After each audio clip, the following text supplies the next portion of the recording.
3, 2, 1. As I begin recording, is that working?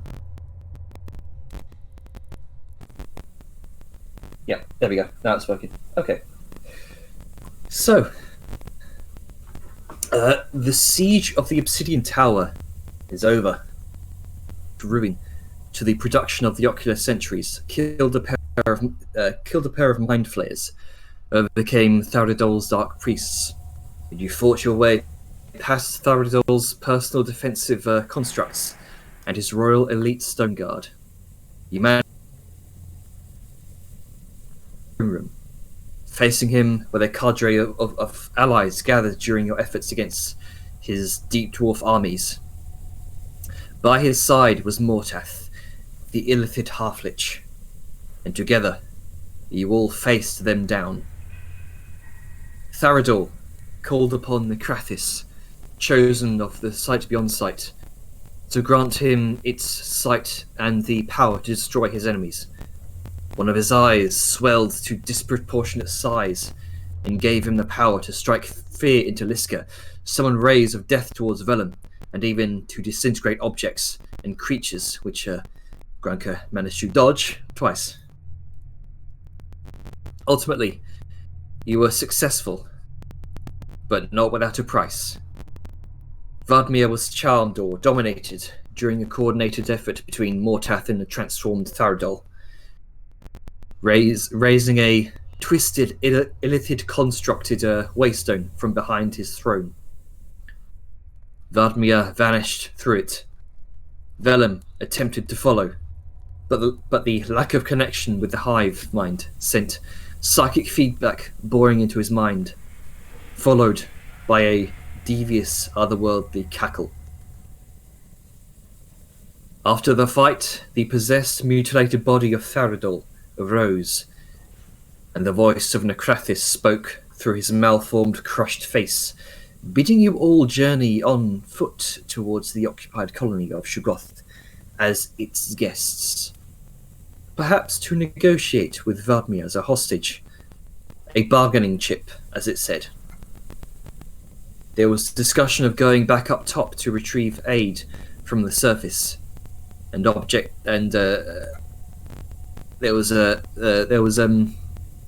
many objected that would take too long. Ultimately, it was decided that you rest and prepare yourselves to venture down into the shattered ziggurat the Arrakis dropped a stalactite on. From what Danon has said, the ziggurat is what will lead you to Shoggoth. We now return to all of you, having just finished looting King Tharizdol's treasury and achieving level 9. Right. And bring you over to the map. Hope you all remember to level up. Indeed.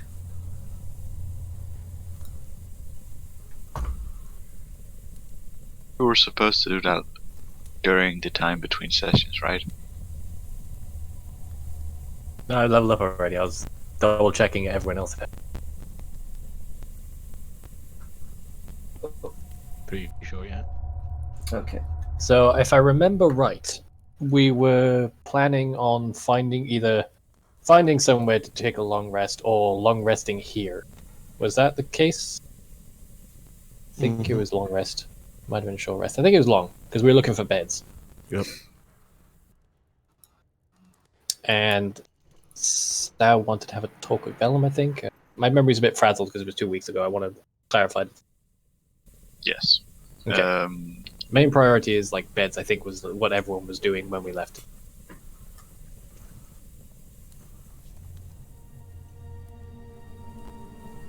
Many muted people. Mm-hmm. Why is everyone so quiet? It's spoopy. I'm chewing. Nom nom nom. I just want to know where exactly we are currently, because we did talk about doing a long rest, but I don't think we actually managed to specifically say where we took a long rest. We didn't. We were considering doing it here, but people wanted to go look for actual rooms and beds, which was a discussion we didn't have time to really complete, I think, because it takes some time to go find it, and there's still a war going on, to my knowledge. And yeah. Wondering if it'd be safer just to hunker down in here and then sleep it out. Possibly, So- it's your choice. Yeah, we should decide that now, first and foremost. I mean, I'm for actually finding beds. Well, do we? How long ago? Because I remember we saw some barracks, but that was way down in the fucking bowels of this tower. You've been passing a number of floors filled with barracks along the way.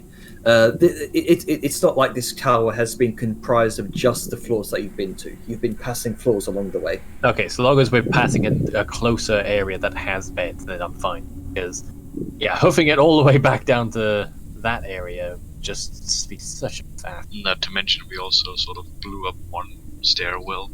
Yeah. Well, you know, collateral. Yeah.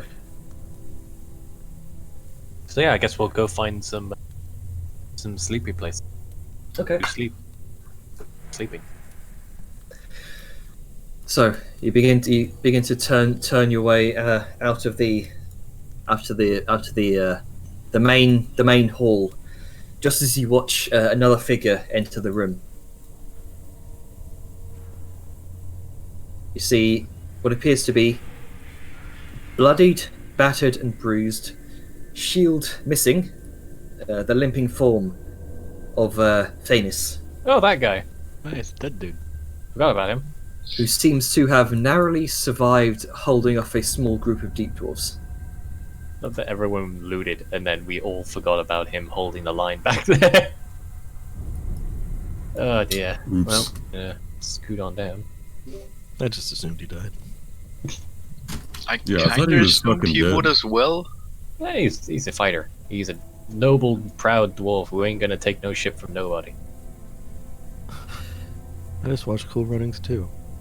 You watch as Tor rushes over and holds his arms over her shoulders, walks him towards one of the a set of stairs, where he kind of slumps down.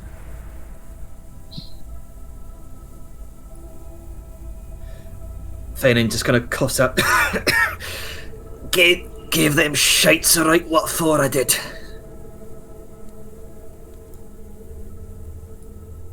And you can see him kind of sputter out a little bit of blood. You did damn good. Gave us the time we needed.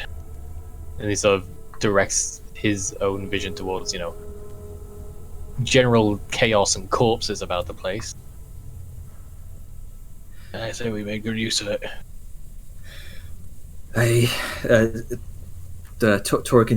Tora nods towards you, Willem. Says to Thanis, "Indeed, it's the fighting spirit. I know. We'll talk about it later with some ale when we get back up top. For now, you rest here." Tora looks over Thanis for a long, extended period of time and waves over some of the others: Danon, Taro, Fliz, and Ilara. And give them the space that they need.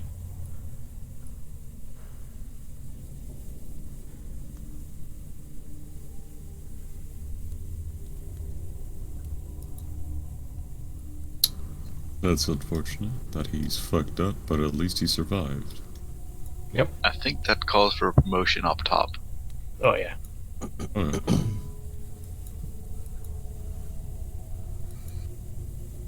Let's see.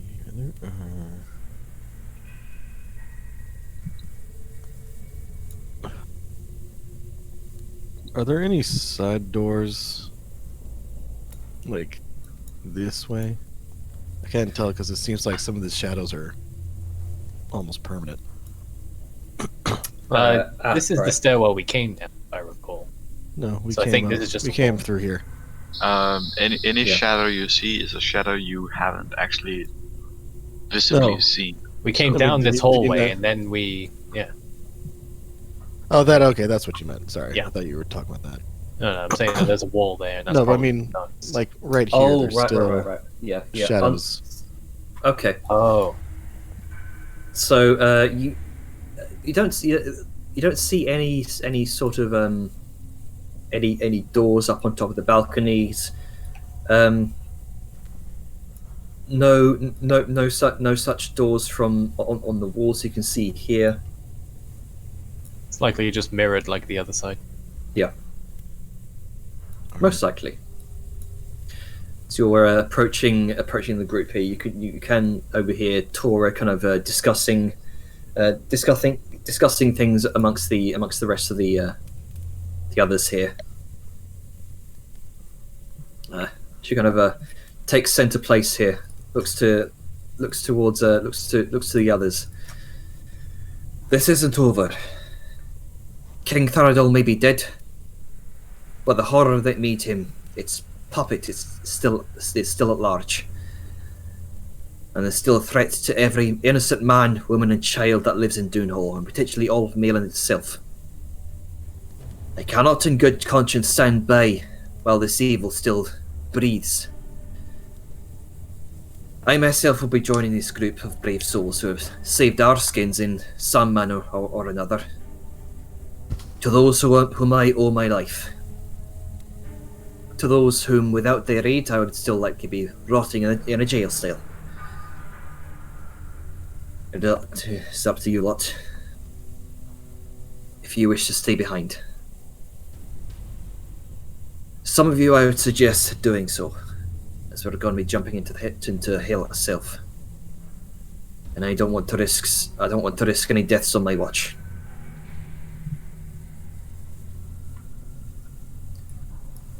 Tara,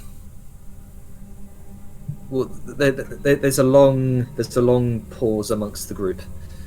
Tara says, "When I trained under the priesthood of the Doonheart Cathedral, you'd never guess I'd been involved in thwarting a plot to overthrow the entire Silver Kingdom. Much less a plot to rot with hideous creatures of nightmare.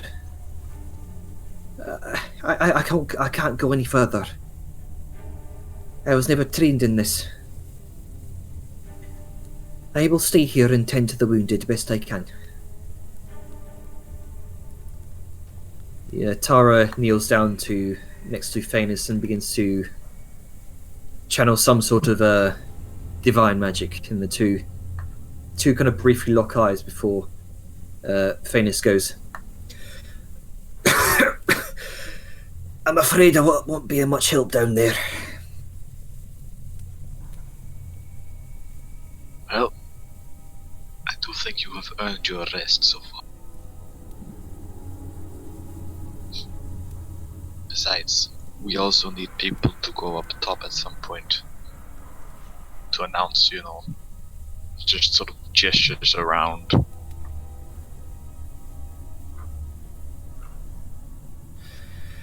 Aye, we might be of more help up here than we are down there. To that point, Grunke, you catch Flizz's glance at you.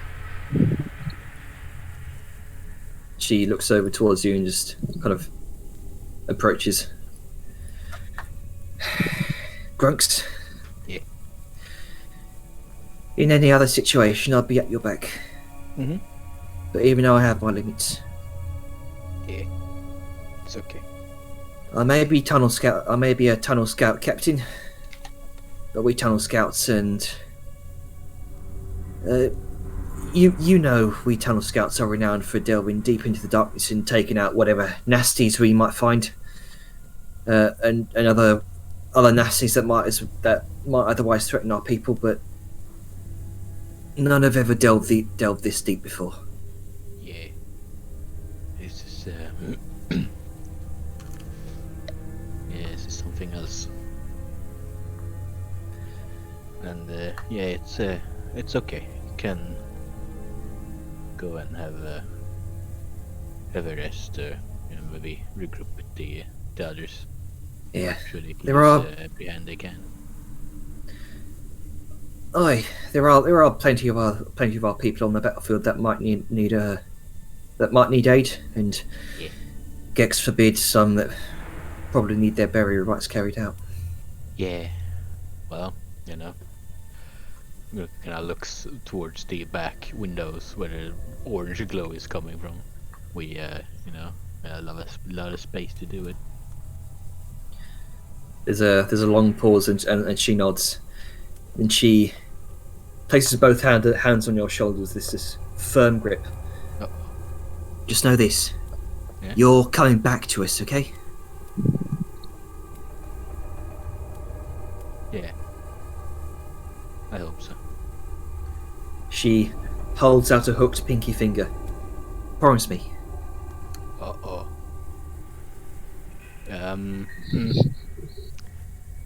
You know...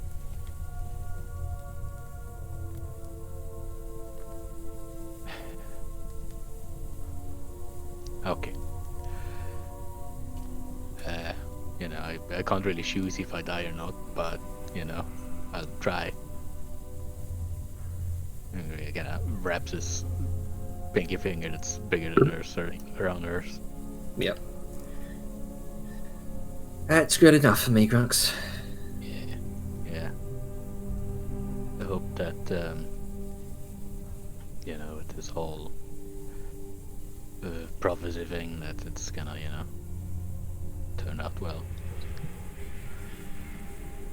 I don't know much about it, Nope, neither do I. but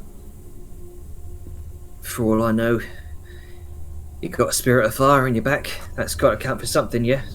Yeah, I hope so. And, you know, I guess we, gotta make sure people get back home. Yeah. You look after this lot, okay? Yeah. I'll do my best. But, you're gonna leans in a bit. I can't really, you know, gestures towards Vellum. Can't really, you know, I can't promise for that one. Yeah. Yeah, the tendency to, you know. He's a bit of a wild card. Yeah. Yeah, I mean, you put him much nicer than I would, but yeah. She gives you a bit of a smirk and kind of punches your arm a bit. Yeah. Oh, sorry. Yeah, it's okay. It barely felt it. But yeah. You should yeah. I think they did break the main door down there, so maybe they're on their way up right now. I don't really know how many deep dwarves we ran across when we got up here, but it can't be like too many, right? No, can't be too many left. No. So maybe you should, you know, go and meet them down the you know, so that they don't just to tell them that they don't have to, you know, go up all these stairs more, because I don't think there's much more up here. I'll go meet him halfway. Yeah. Uh-oh. Webby, be quiet. Fliz walks past you and gives you a nod. Yeah. Makes her way out. See ya. Danin also comes forward. The king is dead. The most immediate threat to my people is gone. All that's left is to break the hold that Necrathis has over them. To convince them that it was folly to put their faith in someone that would so easily sell them back into shackles for self-enrichment. Won't be easy. Faradol was considered a hero among my people. I hope they see reason when they awake from their slumber. Dainin looks over towards Tora, and they both meet a gaze. Tora, we may not have seen eye to eye, but I have had more second thoughts than I'd like to admit. Perhaps you speak some truth about Nogdor. Perhaps there is some truth to his lineage. Regardless, I do know this. Bloodshed and sectarianism is no way to live. When this is all said and done, though my people may seek shelter within the Commonwealth, I should hope that I, and among those my kin who see reason, may start relations anew with the Silver Kingdom. Friendly relations. Tora replies with, "In the brief time that I've met you, Danon, we have indeed not seen eye to eye, but to have fought alongside you in battle has proven you're of good character. When this is over, I bid you and your people to come with us to the surface, and I will personally vouch for you and guarantee your safety. We can work something out. Stay here for now until my return. Speak to your people. They'll be in need of guidance once Necrathis is dead and its hold over them vanishes." Danon nods as a chorus of faint yees go out in the background. It's the sound of goblin victory. I don't know what you're talking about. It escalated very quickly. I can see that. It's your fault for having us able to impersonate so many things. That's so great. No, don't change it. This is amazing. I can't trust you lot with anything. Look, every DM's got to go through it. The last time I DM'd, I had an Earthak, and everyone impersonated it. Finally, Ilara pipes up for the moment. Or the Tora turns to Ilara first, and she says, "You taught me everything I know, and then some. You were there for me when Ma couldn't be. And to that I owe you everything." Ilara replies with, "You've always had it in you, my dear. I just helped you discover what potential you had. And I'll be with you every step of the way." Tora says, "I want you to stay here. I can't afford to lose you like I lost my ma. I can't have that on my conscience. Now, I don't have plans to die, but in case I do, in case I don't come back..." And then Ilara just immediately interrupts with, "Don't you dare say that, young lady." Tora says, "If I come back, look after Dad. He's grown old, and even though he might protest, you might need to be there to give him a kick up the arse once in a while to assert himself. But most of all, be there for him." Ilara pauses for a moment, then certainly nods. Then there's a crack of a smile in her wrinkled cheeks. "If you don't come back, I'll go down there and drag you back up myself." And there's a silent nod of respect. One by one, Danon, Tara, and Phanis make their way out.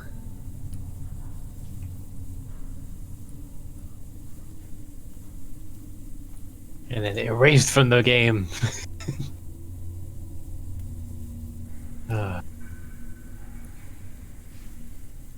The room feels so empty. Oh wait, where's Gronka? That's why it's also empty. Hey, Okay. I want to check. Yeah, I know. It's just Gronka slipped out. Sure. Stealth master. Okay. Okay, so we'll say... Door. Okay, so begin make your way out to the door. You use one of the keys you found, and you unlock the door. No issue. Oh. I do have one question. Do we go by the left one or the right one? Because it's the right one we sort of blew up. Fair point. Right one's probably safer. And less exploded. Ooh, what's behind this door, Janet? Okay. You unlock the door, Oh, hello. And it looks to be another set of. It seems to be another spiral staircase heading downwards. Oh,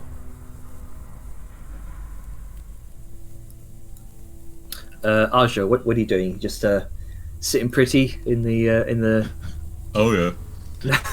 Being devout up in this bitch. Yeah, I was letting other people sort of do what's going on with them since I have a bad habit of talking for fucking ever. So if nobody else, got anything left to do, I guess. Had we taken the time to actually inspect this? I can't remember. Gave this thing a good look over. Yes, no, not quite. I think I did mention it at the end of the previous session, but I don't think anything happened of it, or at least I'm missing something.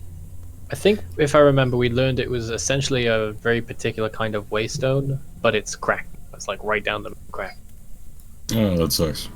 Yeah. Yep. Okay, so I had it written on my sheet, so I'm gonna reiterate it. I'm gonna trade off the fucking normal Mind Flayer body, and I'm gonna fucking get Mortath. Because that's gonna be a much more interesting specimen to study. Much more Okay, valuable then. heresy. And I'm now hauling Mortath's corpse to dissect later. strange enough, it's a little bit taller than a normal Mind Flayer, about a couple feet taller. Tasty. it's a big boy. Alright. Well, What's in here? This appears to be let's see, let's drag the stream view over. Okay, so this appears to be a stairwell going. See, this will be going up. Oh. These stairs go up. They sure do.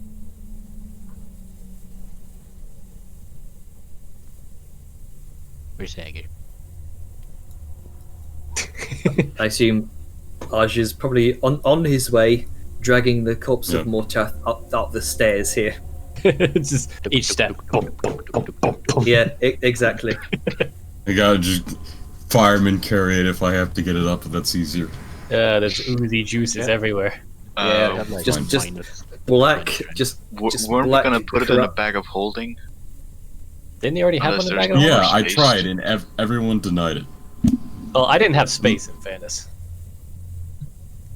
What if I could? Huh. Again, reason doesn't matter. Everyone denied it. So, it's gonna be hanging out on a disc. Okay. Yeah, that's the point. Actually, didn't we like talk about this out of session? Like, what the fuck ever happened to that disc? The one carrying all that shit.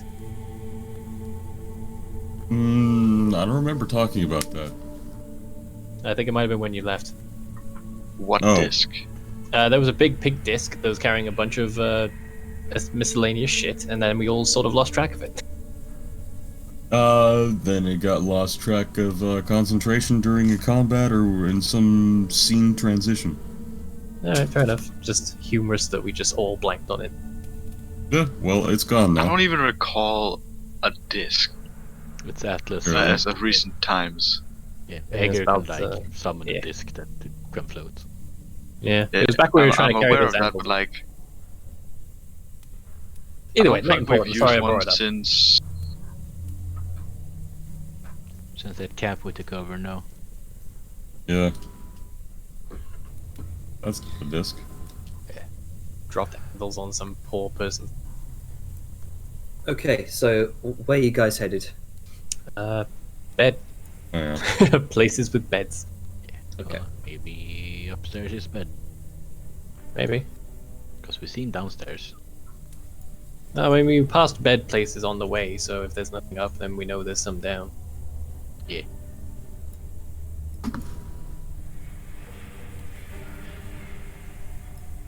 Well, So upward.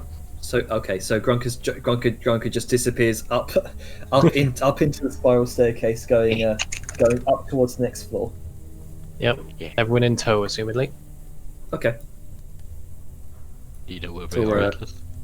Tora follows. You know where we went, Atlas? Yeah, you're up here.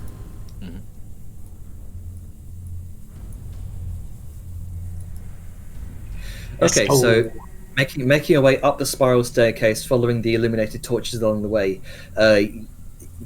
You don't travel far before you get to what looks like a closed wooden, a large closed wooden hatch. And So not a door, but a hatch. yeah, a hatch upwards. Bit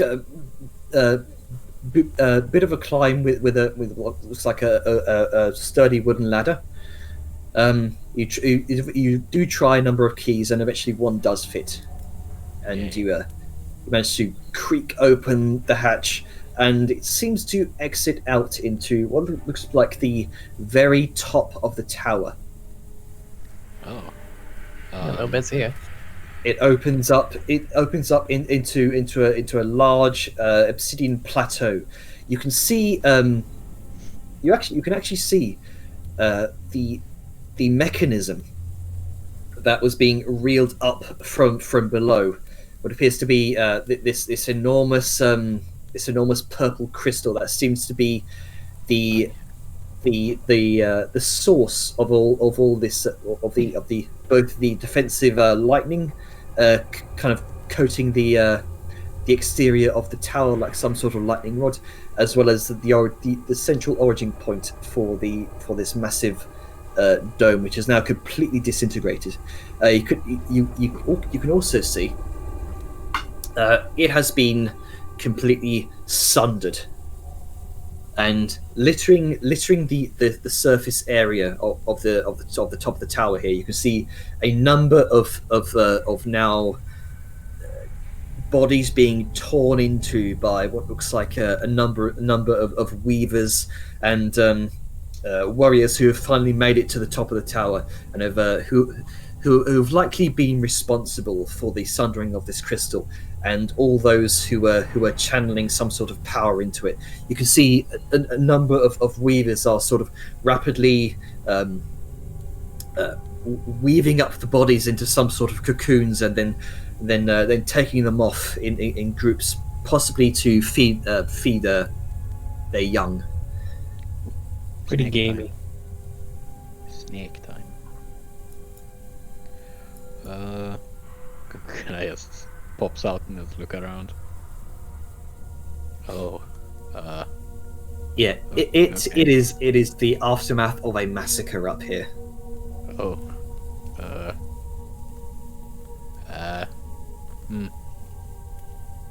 Okay. A couple of the weavers kind of look over towards your direction as the hatch sort of creaks open a few inches. Hello.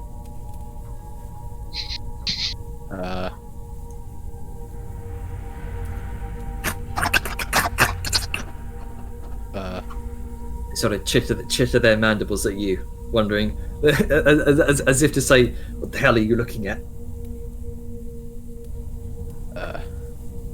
You know.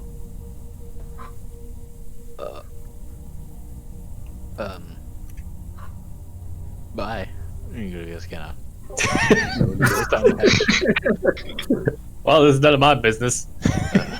See ya. I That's feel like Grunk is the Flat most clothes. sensible character.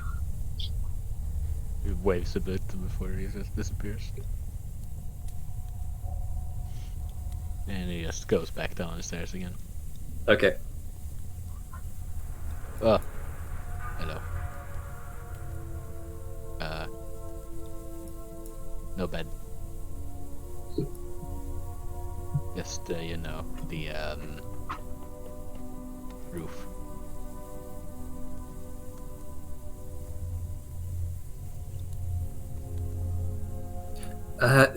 Tora pops up and says, "What was up there?"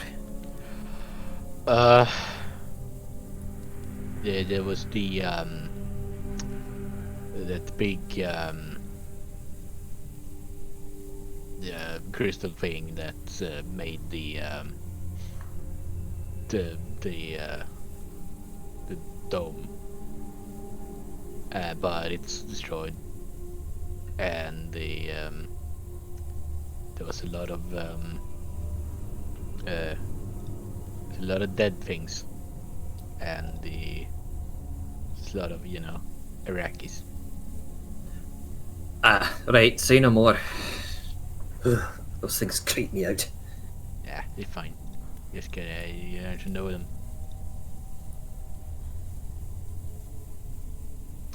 But yeah, not bad. I seem to recall a few, passing a few bay chambers and barracks on the way up here. Yeah, but kind of wondering where did he sleep? Fuck knows. No, maybe he didn't. I don't think he ever actually slept with, and Sao just looks back to Mortath with, that around. I mean, probably not. I wouldn't. Either way, it's not something we should worry about right now. No. Still, yes, it'd be nice to have some new bed sheets. Sorry. I love Grunk. Still can't get used to Grunk. Just priorities. Look, Nice bed sheets. there are two things in this world that are certain. One, Janner as the DM. Two, anything that isn't Grunka's enigma of a mind. Yeah. Grunka is just so frank. He's an elder being of insanity. No one can comprehend his mental state. Okay. Is Grunka Yes, even very- capable of lying? Maybe. Yes. You're very Who lucky knows? he's- You're very lucky he's not a warlock. Yeah. Okay, so God. for the sake of brevity here, we'll say you do spend some time kind of gathering yourselves, looking for kind of heading down the other floors of the tower, finding reasonable, comfortable room full of beds and bunk beds. You do manage to get. I mean, they're sized for a dwarf, but you do manage to gather a few together. We should probably block off the entryway in so we don't get any unwelcome visitors. Hmm. Because who knows who the fuck else is walking around. Okay. You gather a few beds together, push them up against the door. Oh, actually, Ducko, don't you have an immovable rod? I do. Yeah, just shove that against the door. Good luck, bitches. All right. Yeah, this is a perfect time to use it. Yeah. Okay, I mean, they'd so have to break the door to get in, but at Yeah. that point we'd hear them coming. Yeah, Oh, I dear. will prop the immovable rod up against the door once everybody is inside, and then I'm gonna activate it. all right. Then. And I'm gonna marvel at the fact that it's just hanging there. Yeah. So the door has now been securely shut. Is this a multi-room situation or a every bed in one room situation? It's a couple of rooms separated by just a simple archway. Okay. Well, I should do it, but we should probably have a watch just in case. Does anyone want to say anything before resting? I imagine now's probably a good time to have that talk. Actually, I have a better idea. Oh? Go on. Sao will look to Vellum and then look to Asha, looking back to Vellum. After we've rested, you and him are gonna have a talk. Until then, hunker down and rest. I'll take first watch and then rest. I don't think you need to take too much of a watch. And Sao just looks to the door, being barred by a literal immovable object. Grunk is currently hanging from the rod. I'll feel better. Did Grunka set up his hammock on the immovable rod? Oh, that's his Oh lifting my rod. god. It's like pulling on Gains it, in. trying to see why it's not moving. Gronka, It is fixed the- tight. the door will break before it moves, and even No. then, it won't, Why? because that's what it does. Why? Magic. Oh. Yes. Easy explanation. Magic. Yeah. Stupid man. In fact, Grunka, just for the sake of it, my curiosity, make a strength check. I don't even You think can he- actually move it if you do fucking extreme roll. I think if it I is- roll a Check, I think if- check, not a save. Check, Oh, not a sorry, save. Sorry. Check. Yeah. I don't even think with 20 strength you'll be able to. No, You have to No, beat no, it it. is. It is fixed tight. There is Yeah, you no need to way roll you're going to 30. move this. Yeah, you need to roll I think the 30. DC is like It's It's 30. 30. My max is 23. Soon. TM. Soon. Yeah, you need to have just a 30 to even move it. Yep. Okay.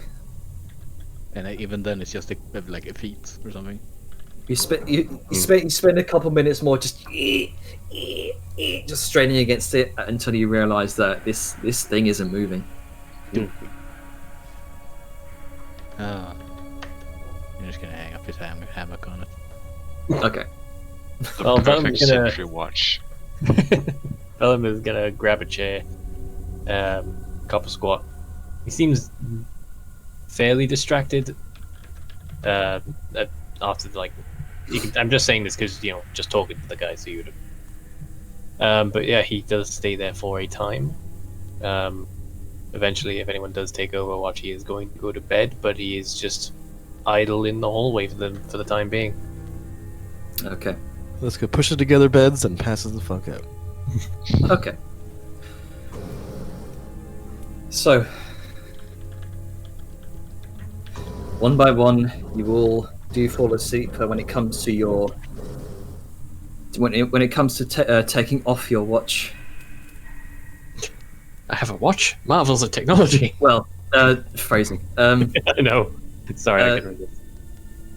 I need all of you to make a wisdom saving throw, please. Alright, shit. Even with all the whatever the fuck's destroyed? Mm-hmm. The king. Is this based off of sleeping? It's Apparently, this he is the doesn't need same- the sentries to reach us. Yeah. Oh, if this Siren's is bag of bas- holding. Hold on. No. Let me just... Archer doesn't sleep, so Yeah, I haven't made any of the saves, and I want to make sure it's the same thing before I save and get an effect that would not normally apply to me. This would be based on sleep, so you would not be affected. wisdom save. Hell yeah. The power of unendlessly just not blinking. Actually, you know what? I'm gonna. Actually, Sorry, I just got a whisper from it. I got a whisper for an explosive barrel. Sorry, I forgot to change that. That's fine. That was hilarious. Just the idea of a barrel sauntering up and going. But yeah, the explosive barrel is basically Saoyun. Okay, I mean, she has a powder keg. accurate. So let's see, 1, 2, 3, 4. Okay. Sleep takes most of you. It's sleepless for some, Aja, and uncomfortable for others. But there's a sense of relief, knowing that the siege has, for the most part, come to an end. Outside, you can hear the mobilizing of Arrakis and Goblin troops setting up camp outside. Orders being given in the retrieving and burying of the dead, and tending to the injured. And eventually, one by one, as most of you rotate your watches, sleep comes to you eventually. Liska and Grunka, come with me, please. Oh. Oh no. Oh no. They're going to the no fun zone. Oh, they got sent to gay baby jail. God damn it, you've seen that as well? I can't see any chat where they are in. Oh, it's secret, so I guess only Jenner has access to it, so we prove people over. I guess basically just boils down to only the people who've been there can see it. Not Horrible even. dreams for everybody. Not even. I've been there and I can't see it. It's invisible until you are forcibly pulled into the gay baby jail.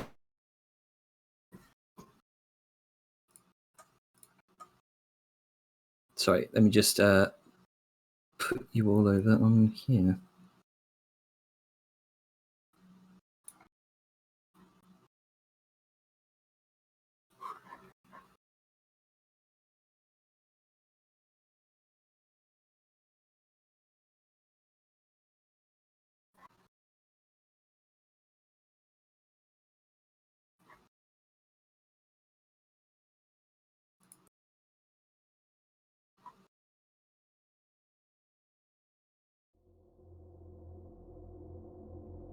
Hello. Hello. Okay, good. I was just wondering if things happened because it got so quiet. You begin. Your rests are both dreamless and restless. You begin tossing and turning in your sleep before eventually you find comfort on your backs. You open your eyes to check on your compatriots. But instead of seeing them, you see black. As if you hadn't opened your eyes at all.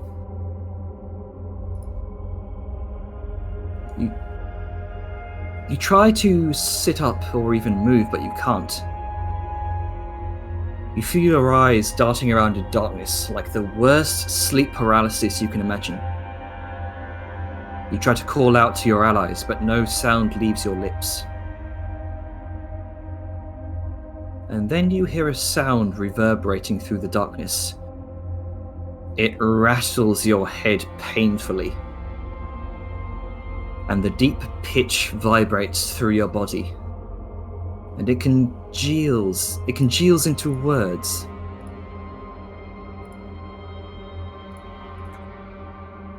I apologize for the earlier inconvenience. After all, it is rude for guests, even invited guests, to enter through one's abode through the back door. A light flashes into view. A familiar orb of purple light, crossed with a white void. It dominates your vision, and you feel your gaze fixated to its.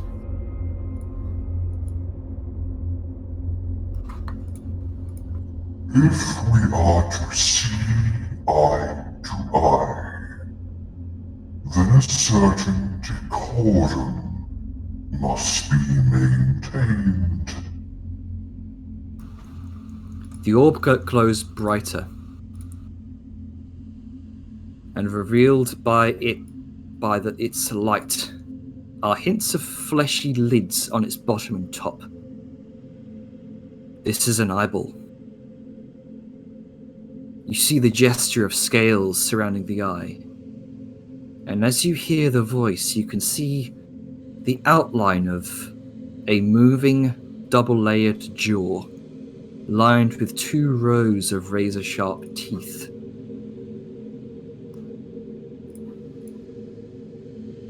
You see, potential hostilities are best tactfully confronted at the front gates. I'm sure that you can understand. We both know that I have the upper hand, and you even brought me the thief. You gave me exactly what I wanted. I eagerly await your arrival. arrival.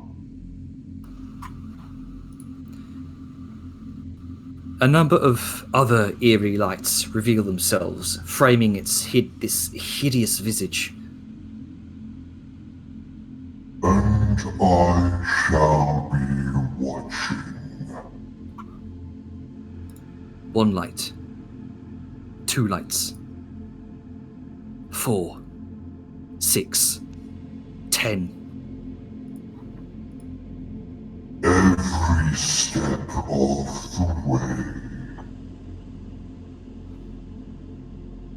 You jolt upright, awake and panting in a cold sweat.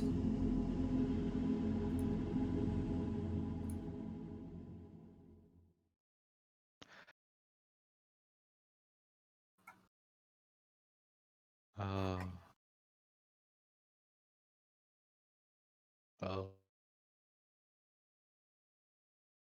But What's up? Welcome back from I was KBB getting jail. spooky.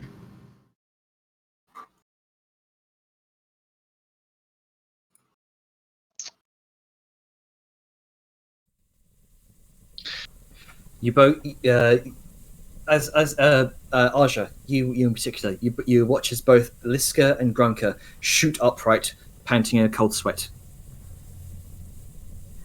More terrible nightmares. Nice. That killing the centaurs was supposed to make it so he couldn't do anything. That's annoying. Yeah, 11 ice. Big one. And then 10 small ones around. It's like a big old mouth with a bunch of teeth. Ah! Yeah. We go ahead and just check my note as he pulls out his blank book, looks at it.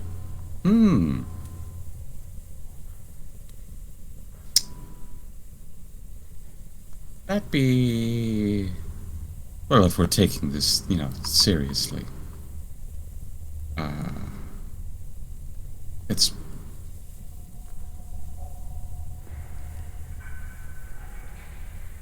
Check. I think, what was that, Balhadar? What? The one that... I'm pretty sure, judging by the aesthetic, the one that Yeah. made the beholders. Yeah, Balhadar and Hadari. Known as Beholders.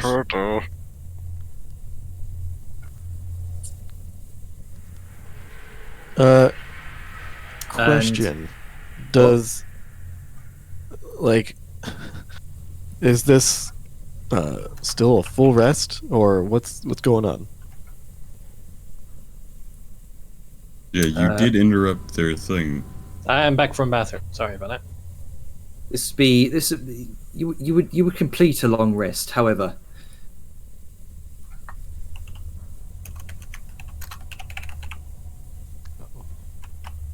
Short-term madness. Nice.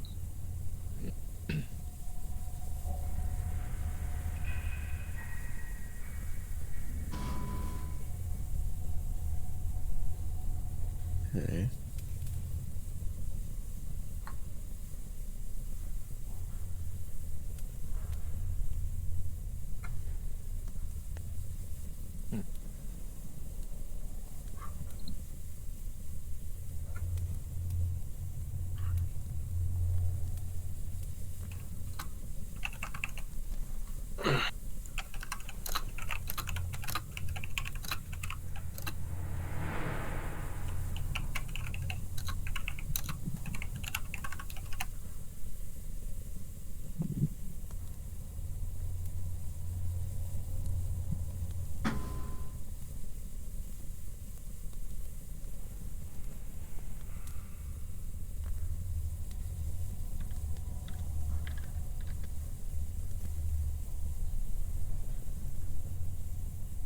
Can I Alright. feel it now, Jainer? Sorry? Can I feel it now? Very strongly. Oh. Yeah.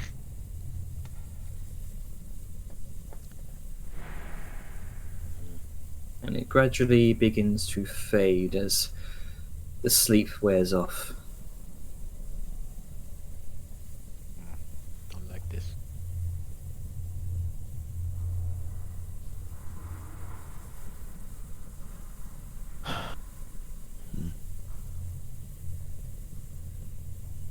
All right. Well, I get up and start attuning to shit. Ah yes, magic items, attunement. The one thing an artificer is supposed to do, but I only have one. Did you get items though? I mean, well, no, you didn't Nothing need to to attune attune. to stuff. Yeah. I did get items. I got an immovable rod. Yeah.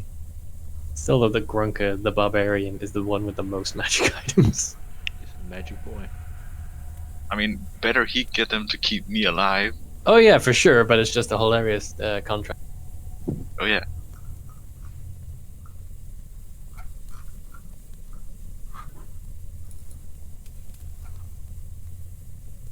All right. Okay, so you're tuning to the Slayer's Blade, Yep.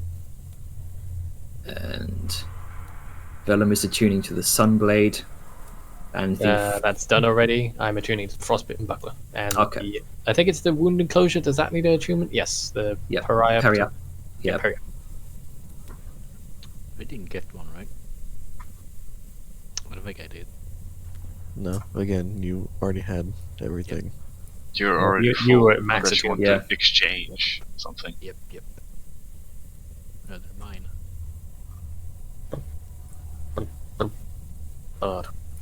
But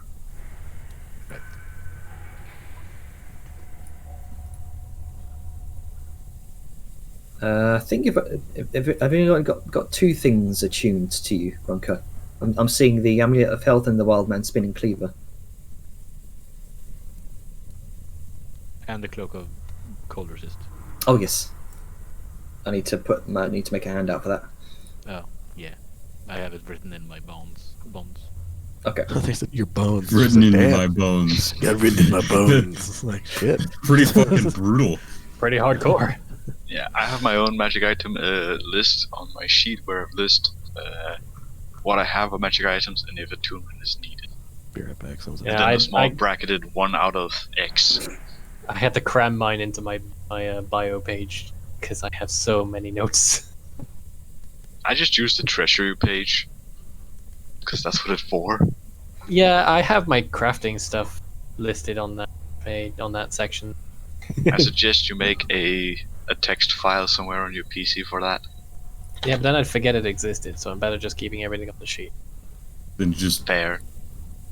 put it in your documents and then write the name of the file in your bio. And so if you just search your documents, you'll find text file. It's fine. I just slipped it in after the Fortune of Najar, which I kept note of. Because, yeah, like it's probably going to come up. Fortune teller predictions tend to do that.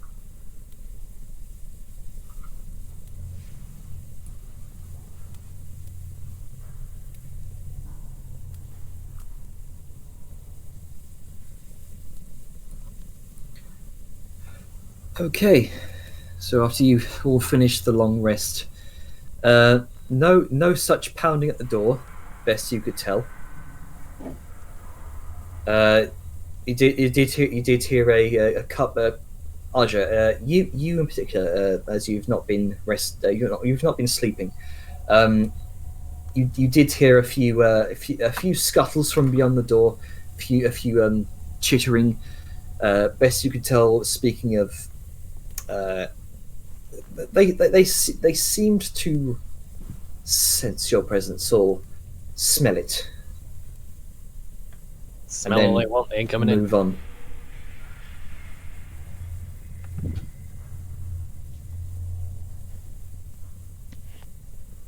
So, wait. Okay, so they sense that we're here, and then just fuck off. Yes. Probably looking for Best- threats or survivors or something. Best you could tell, Okay. that's probably the case. Alright. Good thing that is of no consequence then. I mean, imagine if we pissed off the spider people. Oh, that would have been a whole other thing to worry about. Yeah, oh yeah, don't worry, we'll kill him later.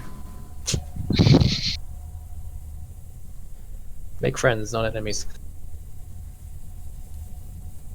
I don't know. We've just replaced the deep dwarfs with the children of an elder god as the underground neighbors of these dwarves. These dwarves are kind of fucked. I mean, you never know. They are Details for the future? Yeah, don't worry Sure. about it. They won't go to the surface. It'll be fine. I'm sure there'll be blossoming trade. I mean, how often can you get? How rare are spider made? I offered that and they absolutely declined and said they want fucking nothing to do with us. I remember the conversation going differently. I remember them agreeing Maybe to the we should just possibility of, take a step back here, rewatch the VOD at a later time and discuss then. Oh yeah, for sure. Just. Oh my brain. no. I'm distrusting of my memory is what I'm. Well, considering I was the one in the conversation. Yeah. Well, that's fine. It's just that's what made a sudden shift in Audrey's attitude towards fucking Danon and getting him up. Because these guys are fucking worthless and they even said, no, we don't want to do shit. We just want our own cat. We just want to be left alone. Yeah, I remember them agreeing to possibility, provided we help them. It was helping us get to the tower. I remember. Never those- for trade. We'll I find out offered when I it, watch they the VOD declined. later. Okay. I just gotta find out what episode it's on. Oh boy. Good fucking luck. Yeah. I'm sure I can just enlist Black Spice to do it. He's like he's like He probably the already has it down. campaign alumni. Yeah. Motherfucker's a chronicler. So, Anyway. what's the plan? Well, Good question.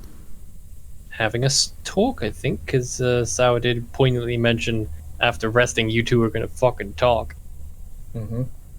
in so many words. Mhm. So yeah, Vellum will be up and about, and sorry, burp. Having his 30 minutes. Once he's done with his 30 minutes, he will He be. likes to take his time and savor it. It's more fun with friends, anyway. Why are we like this? Well, I didn't start it. I just perpetuated. Yeah, he will be available and approachable at that time. So, where is Ajer? Where has he been sort of nesting, for lack of a better term? I guess he's doesn't just sort of,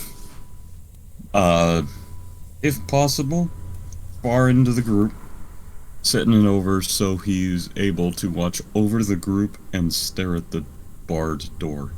Hmm. Because he would have noticed them waking up. Janner said he did, so that's, if he's watching the party, so. Hmm. Makes Well, sense too, considering they've woken up several times with weird shit in their sleep. Imagine failing to. Alright. Well, he will eventually wake up, do his 30 minutes, and then make his way out into the sort of main area, quote unquote. Alright. Sa will also be up, and upon getting sleep out of her eyes and spotting Asher and then Vellum after his 30 minutes, she will walk over to Vellum, look at him with sort of at first a friendly smile and then sort of a quite serious eye look to him, grabbing him by the collar of his shirt and dragging him over to Asher. Yeah, you don't need to drag me. I know. Just say, Alright. Asher, Vellum, you two have a lot to talk about. Neither of you want to seem to talk about it in a at least discussive manner. So, I will be a mediator right now. Vellum, you need to tell something to Archer, and it is likely why you almost die every single time we are in combat. Go on. I appreciate what you're doing here, Sal, but I know what it is I need to be saying. I You'll know. sort of- I'm just facilitating an open field. As you wish. Well, Arja, I definitely owe you an apology. Because, admittedly, at first, I didn't think you had that much experience with open combat, so I was worried about you exhausting all your healing magic, and then us being in a position where we would be needing it but not having it. So I gave that instruction, which, in fairness, you have stuck to. But I'm realizing now that I should have had more faith in your abilities and your judgment. You know your powers better than I do, and you've been doing what you do longer than I can probably think. So, sorry for not having as much faith in you as I should have.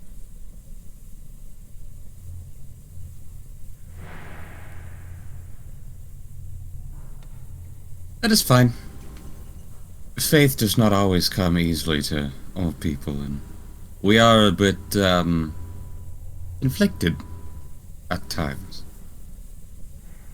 That said, for now, maybe we should put any quarrels behind us, and, especially of the, shall I say, conflicts of our brothers, because we need to be a bit dependent on each other.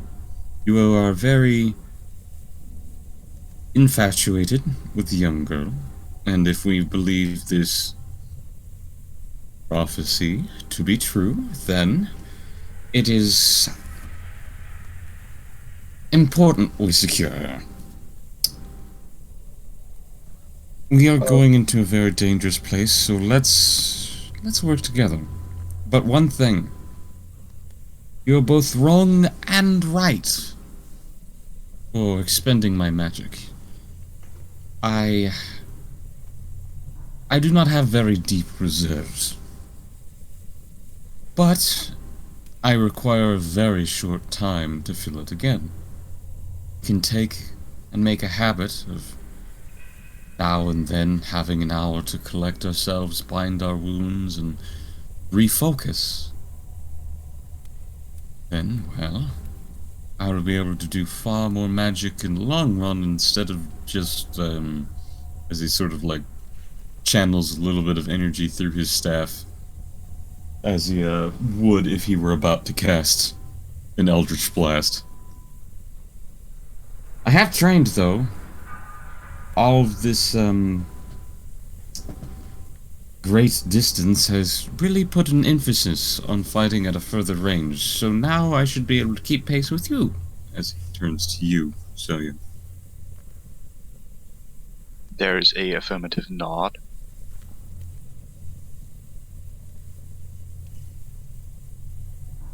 Well, as we go on, I'll definitely put more trust in your capability. And I know you don't agree with this path that we've taken, but it isn't just because of this whole prophecy luck. I just feel like that some kid getting mixed up in what is basically our mess doesn't sit right with me. Well, hold on.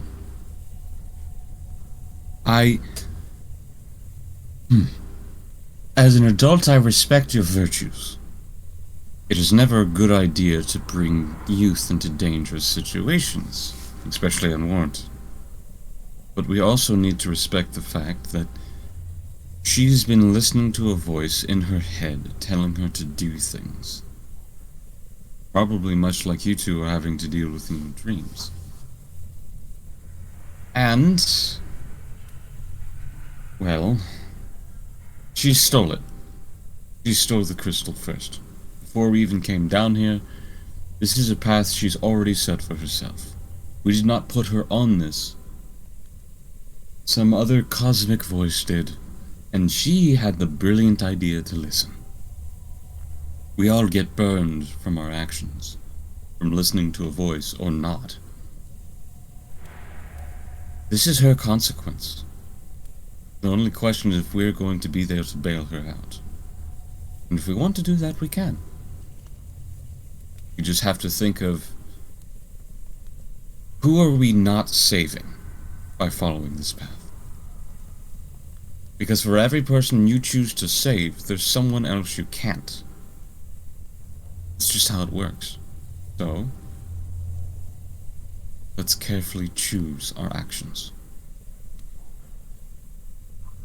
I can agree with you on one, that from here on we need to be very, very careful about what we do. We're walking into a trap by the sound of it, or some trials, as it put it. We don't want to end up walking out worse off than when we came. Yes. Which does bring me a question. This thing has a bargaining chip. It has some sort of power, and the ability to cosmically contact us. It is inviting us to a colony. What it sounded like. It wants us to go through a trial to prove ourselves after killing its past champions, to make a deal. It wanted a deal. It wanted something of you. And it probably wants you to become whatever the old king was to it, or someone, if not all of us.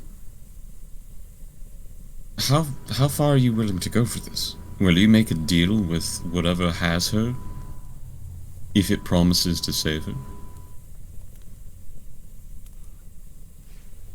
There's an old adage from back home. When someone gives you two options, look for the third. Fact is, I don't plan on being any things lacking. Ignoring the fact it lightly conflicts with my faith, I don't take the idea too kindly, especially seeing what it can do to you. But at the same time, I ain't letting him get away with doing away with a child just for that spiteful fact. So I'm going for the third option. Nobody dies and nobody's taken. And I don't care what I have to do to achieve it, as long as those ends are met. That's very idyllic, but what if you, going on that path, saying, no, I won't make your deal, causes him to kill her? Will you sleep with that weight? Till we get in there, we won't know what's going on. For all we know, there could be a solution right in front of us by the time we get to the end of this path. And just because he's laid out the trail for us doesn't mean we're following it for the same reason. I suspect if we were going in with different ideas in mind, we'd still be following the same path, regardless of if he's wanting us to do it for a different reason or not. Fair. But it just brings me a question. What's the difference of a man marching to the gallows to hang and one marching to insult the hangman? You end up at the same place. I prefer to think of it as assaulting a keep, but the difference is they've let the door open for you. And that is why you should be concerned. Still, all I will say is, best of luck, and I will help you, but we must be careful. Because, well, it would be a shame if the king's daughter died on this pet mission. And that is where I must interject. By all means. I would like to, as it were, split the party. Hmm. Oh, that sounds smart. Go on. Mainly because I do know not all of us are very keen on just wandering about with, princes in tow into a, very much sorry if I'm on this, but a possible suicide mission, more so than this already was. So, with the aid of those we have rescued, find a way to them to get safely back through the mines up to the surface, as we may or may not possibly venture on into this, well, creatures meeting. Have you spoken with the Rhinus about this? She was keen on seeing this through. Oh, yes. I have not, but so far it's an idea. And one I would very much like to just,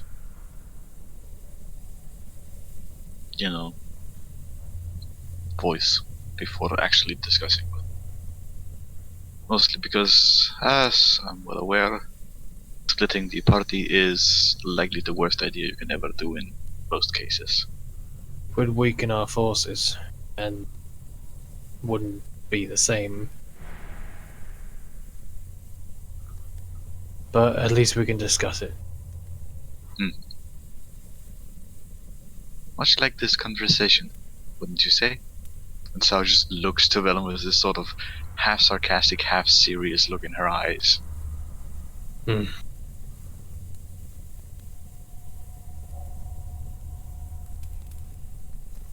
Well, hopefully that should be the end of this issue. So gestures between himself and Aja. At least for the time being. Because there's bigger priorities and my own misgivings.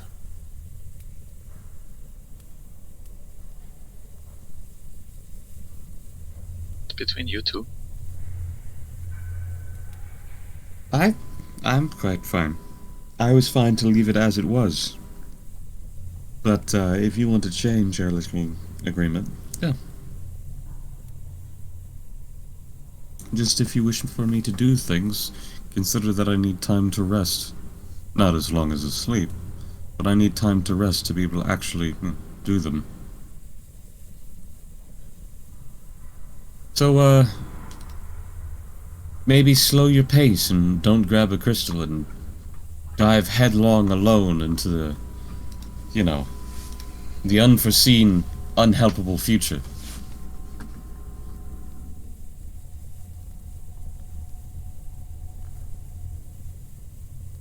Yeah.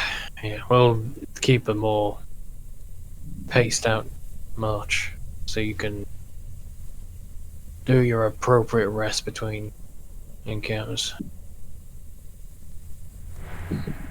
If you excuse me, I need to gather myself a bit before we head out. Much like my brother would say at times, it's a marathon, not a sprint. And with that, he will sort of go off to the side somewhere. As you make your way off, you've noticed Tor has been listening in this conversation, not saying anything, eavesdropping. I did notice. Yeah. She's got a moderate passive perception. She kind of gives you a pat on the shoulder as you make your way past as she ventures towards Aja and Salyun. She brushes away some old, dried, spattered blood across her sort of mithril plate, and she says, I couldn't help but overhear your conversation. I would have we to weren't actually just being, secretive. Aye. Good idea to keep us all bonded for now. As I said before, we are delving into hell itself. Best for us all to work together, and not to rush ahead. Which is why I would also like your input, in particular, Aja. You're an accomplished healer, right? I am. And she kind of unshackles the large tome by her hip, and she flicks through some of the pages. You see a number of loose parchment papers that have been kind of wax sealed amidst them as she reads through them in deep thought. Then she turns to you. If I am to follow your lead and accompany all of you on this task, if we are going into the belly of the beast itself, I'd like your input on some of the incantations I'm to prepare for this journey. Very well. My number one concern would be things that would keep you alive. Either through avoiding, the rending of the flesh, or, given how this has been lately, better, avoiding things which allow one to, shall I say, dominate or subjugate the mind, as he kind of glances back to Liska. It seems these things are quite fond of doing that. Well, I don't know about completely avoiding it, but I do have something that can ward against it. It's called Beacon of Hope. That's best. There you go. And she also says, "Here, let me show you what I have here, the incantations." And over the next long few moments, she does go through each incantation and spell, what it does, what components are needed, and you're granted a full insight into her divine magic as she flicks through the pages. Effectively, out of character. She's equivalent of a level 9 domain of life cleric, and is a level 9 spellcaster. She has 5 cantrips, 4 first level spells, 3 second level spells, 3 second level, 3rd level, and 4th level spells,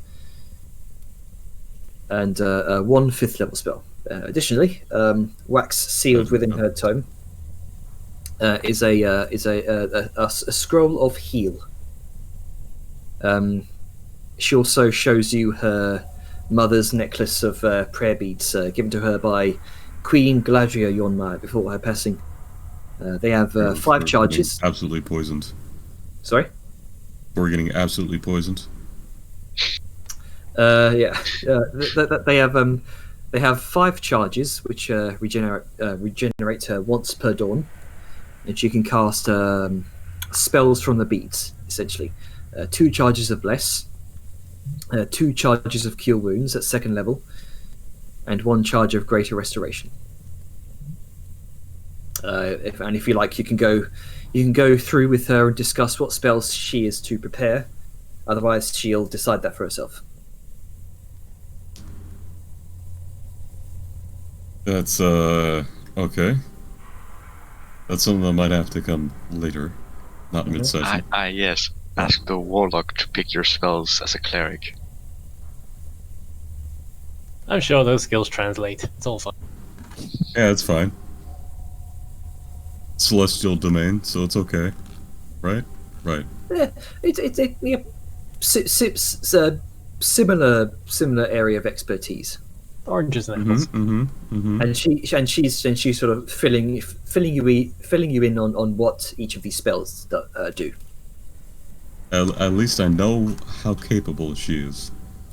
Also, good to know that she is indeed 9th level.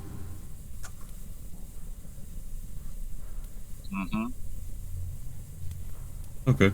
I'll have to go over that later, not in session, when I have time to think, because that's going to take time.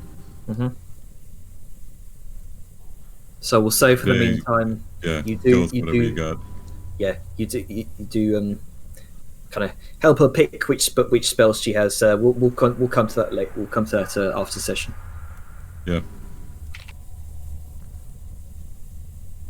So customizable follower if you like. Oh god. We just need to unlock costume changes. Yeah. Oh yeah.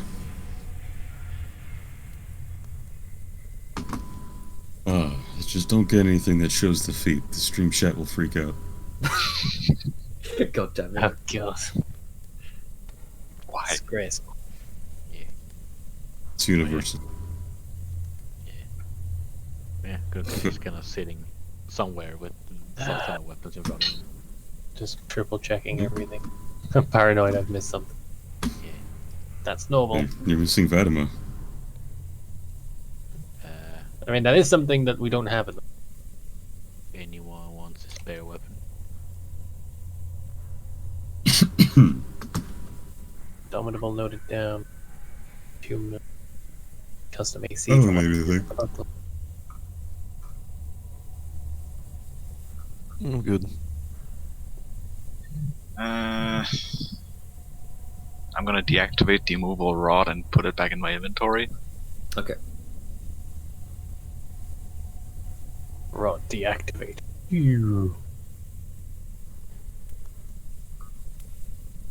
Never say that again. A little too pointy for that, if I'm gonna be honest.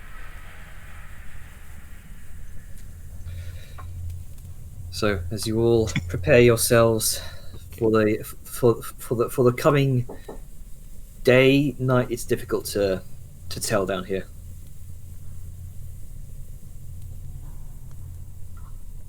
What else would you like to do before you move out?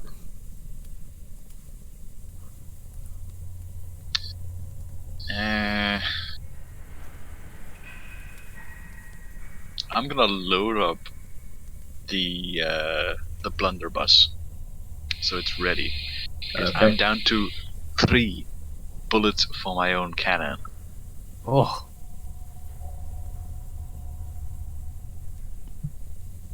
To think, the 150 rounds I made in Morkney is just running out. Yeah, you gotta shoot more.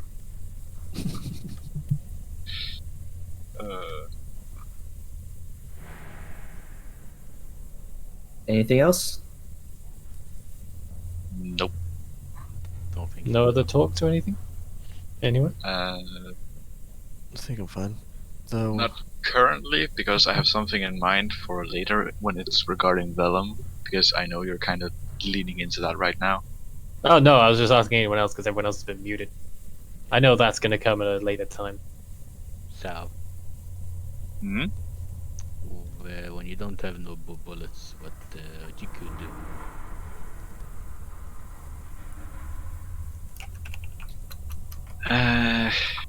That is a good question. What weapon do you have?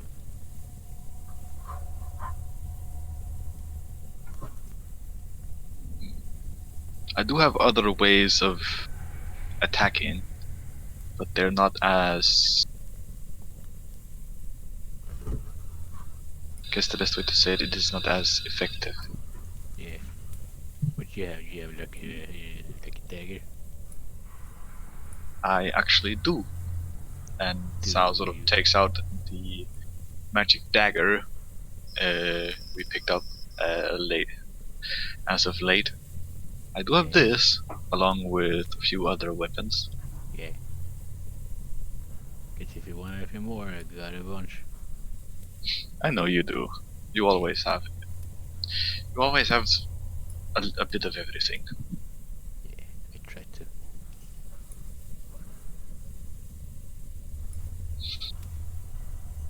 Is By there- the way, we're just gonna take out the crystal focus wand. Is this magical? Which is just like, magic wavy thing. I will identify, and because I'm lazy, I'm gonna use a spell slot because fuck this ritual shit. All right. This does appear to be what looks like some sort of magical focus. Although best you can tell, it seems to have now been what's the word? It seems to have been now rendered inert. You can just detect what appears to be the faint reminiscence of some sort of magic on it. It's likely acted as a focus, and you can only gather it's probably been rendered inert thanks to the sundering of the large crystal on the top of the tower. Okay. Can you tell me if it's any kind of wand that can cast a spell? Because I am identifying. It doesn't appear to cast any type of spell, though. Hmm. Guess it's just a focus. Yeah, it's mainly just a focus. Oh, okay, good. This was Likely. the one. This was the one you got the sort of focusing one that you got from the Illithids in the Ocular Sentry Chamber. Yeah. Gronka? Yeah. Okay. It's It the is one likely that linked to the giant crystal we smashed, you know. Wow, we didn't smash it. The Arakids did. True. But still. I get what you mean. Okay. Anytime. Yeah, I just wanted to check if you know, if it was something. Speaking of Kronka, since I actually have you here. Yeah. The bombs we find in the mines, Yeah. do you have anyone left? I'm gonna check his bag.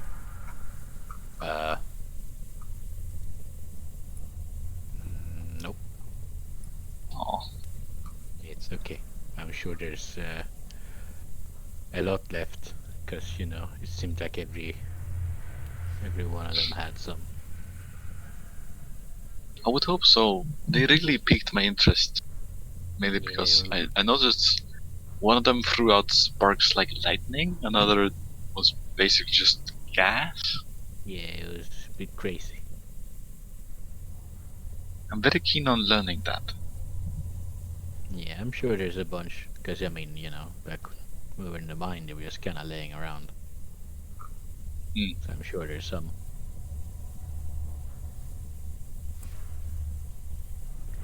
You could It could probably prove ask. very useful.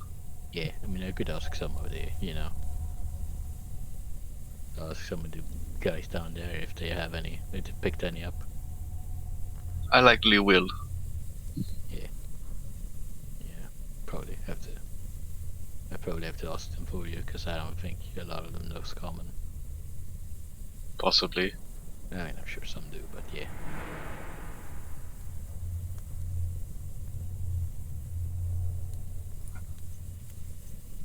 So just gives Grunka a small sort of, not a slap, but like quick sort of, hey, and then points over to Liska.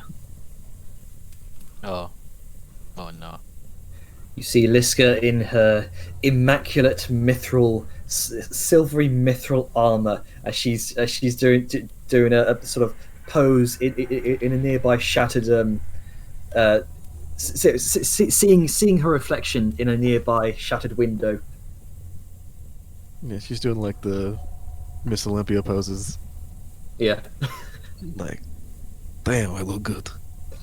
You can see as she's just finished putting it on, you can see some of the very much akin to the sort of Iron Man suitcase armor. Some of the plates seem to slot in place around the new form. It's like she's wearing nothing at all. Nothing at all. Stupid, sexy Liska. But no, yeah, she's very entertained about this, and she's gonna be like, "It's so light. This is really amazing," and she's just going to stealth. Normally, yeah, it's still horrible, but it's not with disadvantage, so it works. I am stealthy when I move. I am Just a the smidge. darkness in Okay. this I would like to weird- point out a bit of an irony right now. The mithril armor is shiny, silvery, and very reflective. And now you can stealth normally. Yep. You can stealth better than your dull, clunky armor. I mean, hey, you know, it's like in darkness, it's, you know, it reflects blackness. That's the thing. Like, it reflects the darkness of her That's surroundings. how it works. Hey man, Yep. if they can't see you because their eyes have been burned out, then there's no problem. Yeah. It's like stealth, like, pay no attention to that glowing, blinding brightness. Surely. It's nothing. Surely Don't worry it's about something it. else. Yes. But yeah. Massive stealth. Liska's just Drex right now, thinking that she can't be seen, but everyone sees her. Yeah. But she is going to, like, she has her shield. She's trying out the Slayer's Blade. She's kind of giving it a few once-overs. Very practiced, very, like, memorized rote movements. It's immaculately balanced. Yeah, she's enjoying that immensely. And when she sees Vellum with a shield, she's gonna come and like, nice. Decided to have a little bit more defensive qualities, huh? Well, figure after yesterday is gotta be a lot more prepared. That's why I said you should be keeping that. It's gonna be much better in your hands than it was in mine. Well, if you need any pointers with your shield, I'm happy to provide them. I'll let you know if I do. For now, it's there if I need it.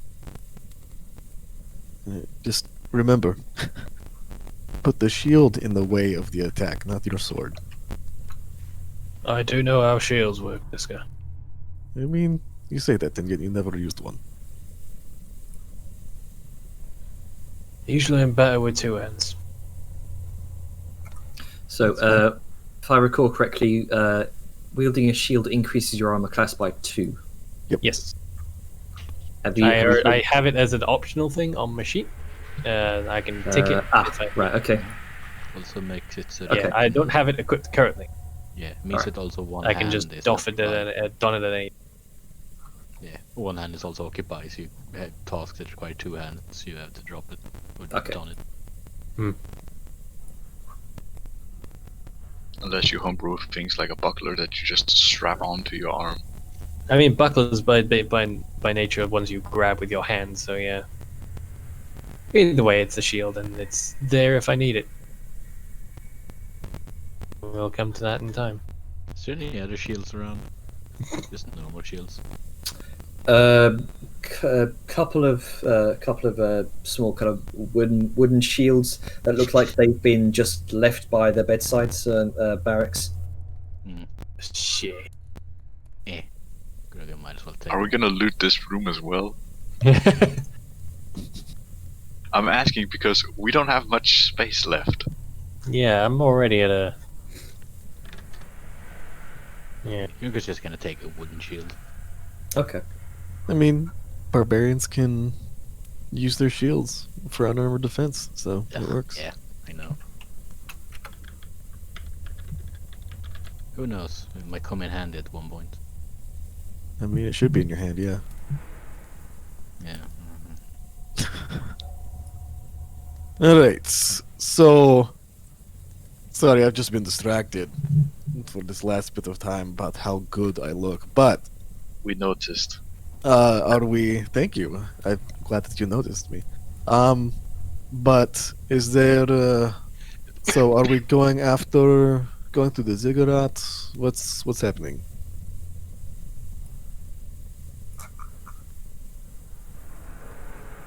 That is a very good question.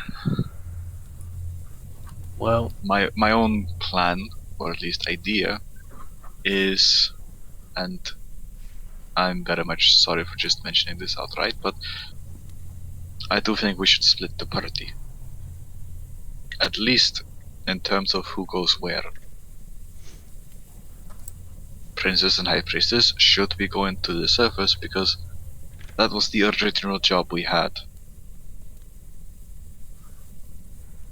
Now that they have been safely secured by us, we should return them.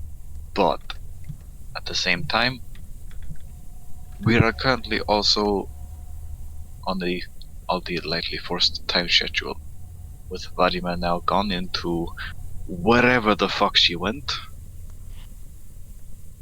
We should also think about that. I can't say I agree with the idea myself. Splitting our forces will make us weaker overall, and I can't speak for Rhinus, but it seemed like sort of looking more towards.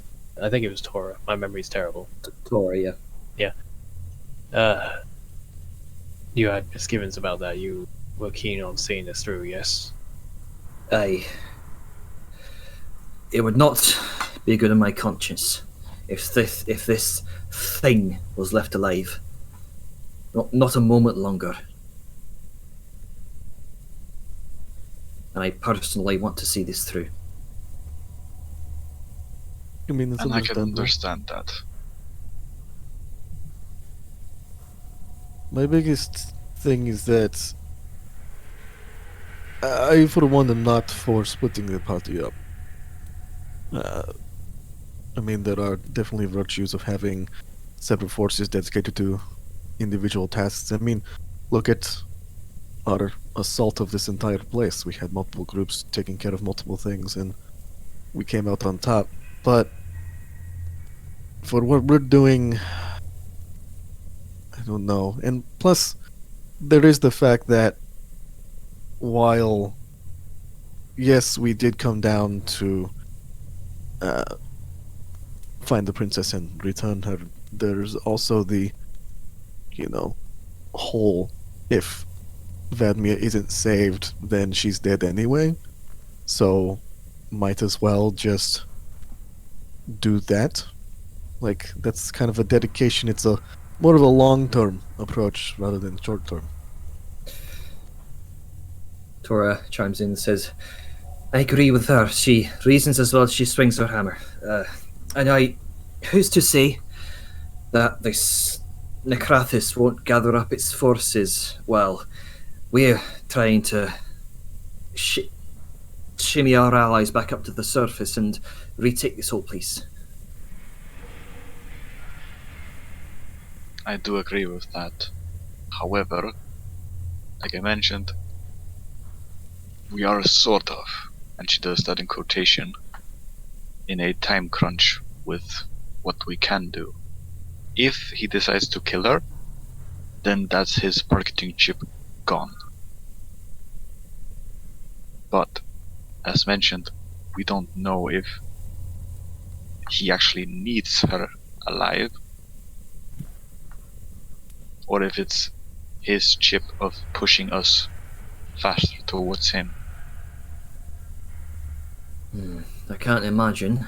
It's this thing called her a bargaining chip. I can't imagine that you'd want to kill your bargaining chip outright like that.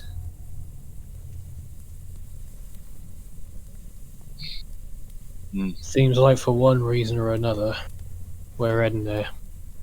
Whether it be to save Vanmir, to deal with this threat in one way or another.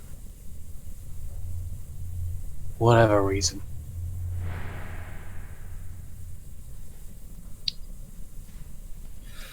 But I'm gonna, through thick and thin, I'll follow your lead. You've gotten me this far. You've gotten us all this far. If for some reason things do go awry, rest assured we'll do what we can to get you out.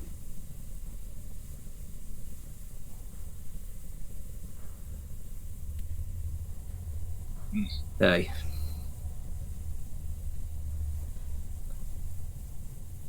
So what's the plan? We going in? I like to think so. Seems that way. Yeah, at that point, Well, he's, Said we he's have to more do looking- something to prove ourselves. Well, I mean, if we're going, I don't really think we have to. It wants us to. I was just going to say there might be another way down to where it needs to go. I mean, think about all the tunnels that were around here just moving about. They were all carved out naturally or by the worms themselves. Is there a potential, I don't know, can we perhaps find ourselves a worm to dig a tunnel downward? We still have to know where we're going. Down isn't really much to go on. True, but I don't know. It's just I'd rather not walk down the path carefully laid by my enemies. Can't say I like it either, but could be a situation where Anything that isn't what he wants, or at least that doesn't end up with us walking down, gonna be worse rather than better. If I know anything about the Deep Dark, it's that it occurs in layers. Layers of different caverns, layers of different tunnels. If we can find a way down to the next layer, perhaps that Ziggurat exits out into the next layer. Yeah. See. That's my thoughts, at least. Sao sort of blinks for a few moments, like a layered cake. Aye. And if that's anything to go by, perhaps if we head down into the Ziggurat, it exits into a number of tunnels. Hmm. And we don't necessarily Or have worse. to. We don't necessarily have to approach this colony where this thing resides from the front. We can find another Or, way. in worst case, we go by the cigarette, and we end up so many layers deep that whatever lies down there would basically be a death sentence. There is no question that we're going into more dangerous territory than we are already in. But we've gotten this far. I You've gotten this far. This is why I would follow also you. like to return you alive. That too. I'll be doing my best to keep you alive. She gives you a nod of respect, Liska. If you swing that sword as well as you swing your hammer, then I think I'll feel safe. Not like much can hit you there anyway. We should move then.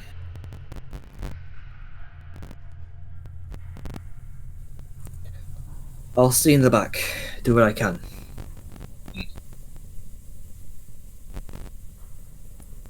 Okay. You all setting off? Yeah. Alright then. You gather your things, make your way out of the barracks, back down through the tower. And as you pass each floor of the tower, it seems as though it's been completely overrun with Arrakis weavers and warriors who have managed to make their way into the other barracks on the other floors, and any remaining deep dwarves have been or are in the process of being hunted down or double tapped to make sure that they're dead. Numerous others, as you reach the main floor, are being led out of the tower in not chains, more kind of lengths of web, acting as like chains or manacles as prisoners. You head out across the bridge towards the battlefield. We bring you over to the map.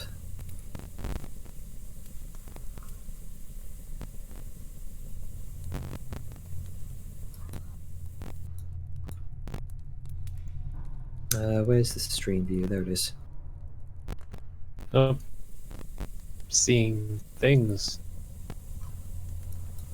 Let me scoot you all over. Oh god, it's the big map. Oh jeez. Yeah. Zoom out. Yep. Yeah. Zoom out sadly. There we go. Okay. Oh, that's too far out. It disappeared. There we go. Okay. I'll just wait for everything to stop being pixels as big as hams. And, Yeah. There we go. Okay. You head out. Across the bridge towards the. Oh, where is it? There it is.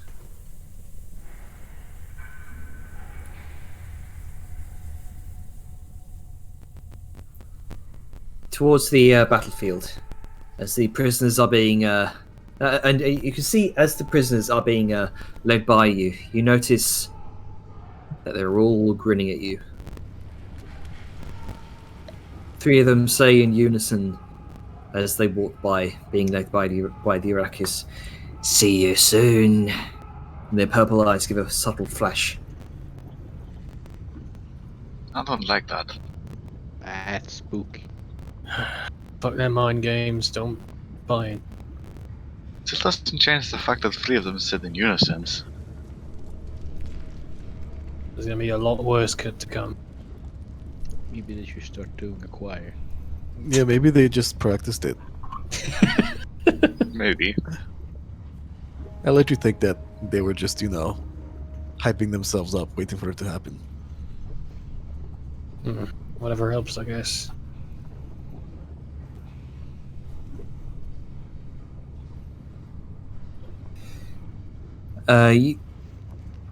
You see, you notice that that many of the fire elementals you previously saw in the battle are now nowhere to be seen.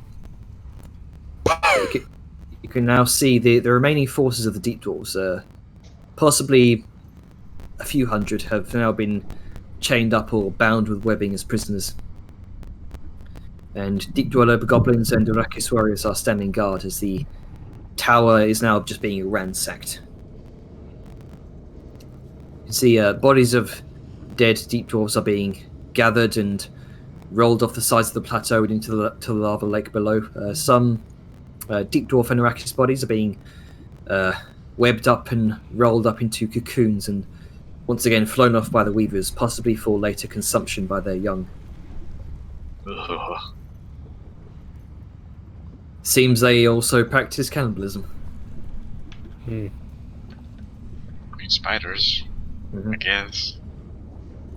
Grunker, you also noticed this in particular. Deep Dweller goblins, you can see, have gathered together to mourn their fallen comrades who have petrified in death.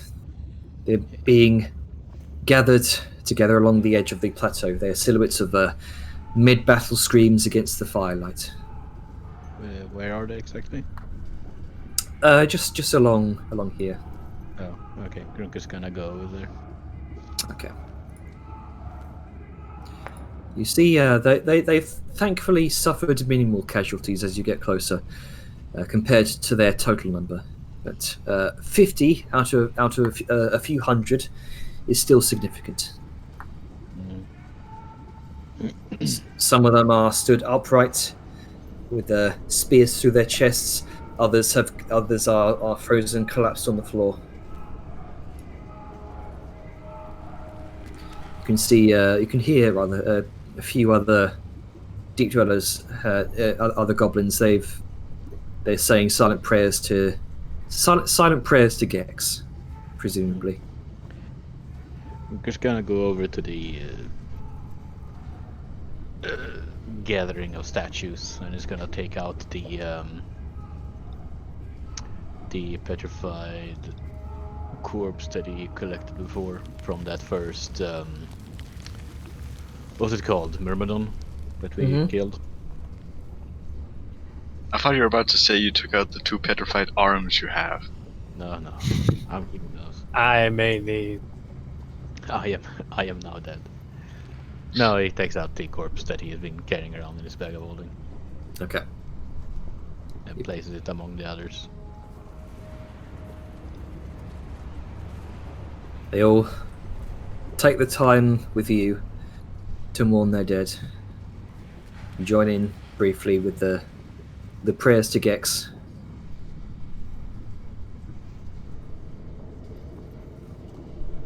You do notice that Fliz is seemingly among them, sort of counseling the inconsolable. She's doing her bit. I'm doing my part. There is an atmosphere of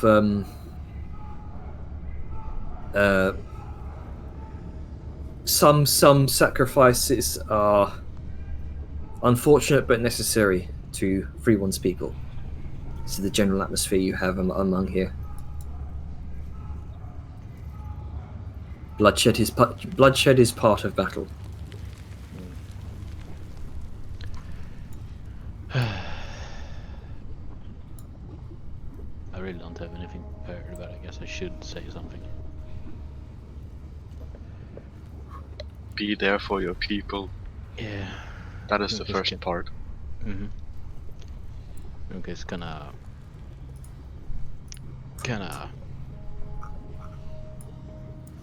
stand up on, like, I don't know, like a rock or something. Mm-hmm. He's just gonna like stand there for a second, and it's gonna be like, They all look upon you, Grunka, and they start gathering. uh-oh.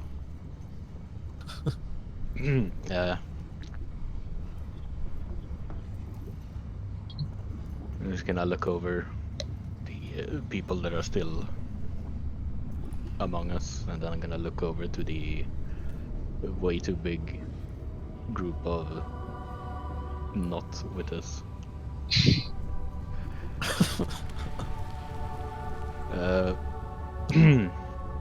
So in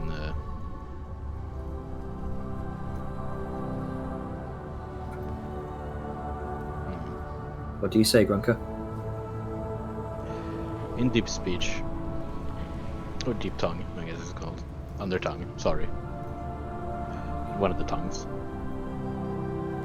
In under tongue.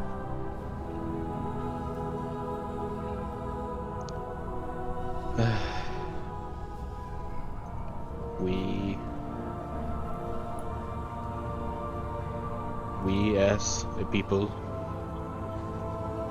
are once again free from the clutches of slavery.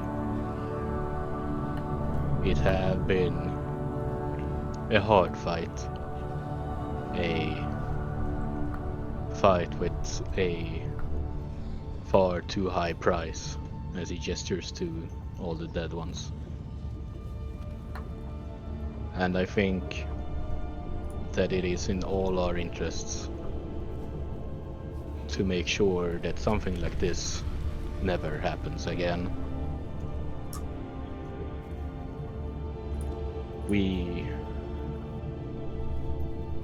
It is hard to fight an enemy that do not use weapons or even physical means, but ones of the mind.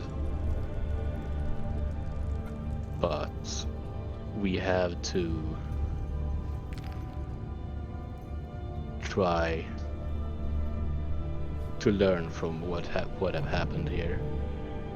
Now that we know that something like this exists in our home. But I do not think that they are the only threat that we still will have to face. I don't know if these, and he gestures to the deep dwarfs, are going to be too much problem for now. But there might be others, people who want to use us for their own gains. There are still the goblins, the greenskins, and their foul king, who still wants us back in his servitude. But I think maybe he thinks that he is the ruler of all goblins. And maybe he is right.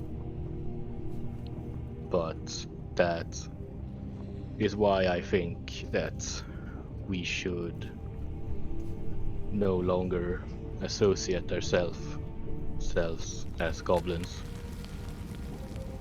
Because I think that our time that we have spent down here, the way this place have changed us, and what I can only assume is what Gex saw, whatever he saw, when he saw our sanctuary, or Glimmertop. I can only assume that he knew that something like this would happen. And I think that it is time that we do not refer to ourselves as goblins no more. I think that we have become something different, something more ourselves, something better. And while I'm not great at naming things, I think that Deeplings might be a good candidate. It is Here. the name is up to debate, but You hear whispers among the goblins. Yeah, deeplings. I like the sound of that. Yeah, deeplings. something for the rest of the world, if we ever venture outside, or if the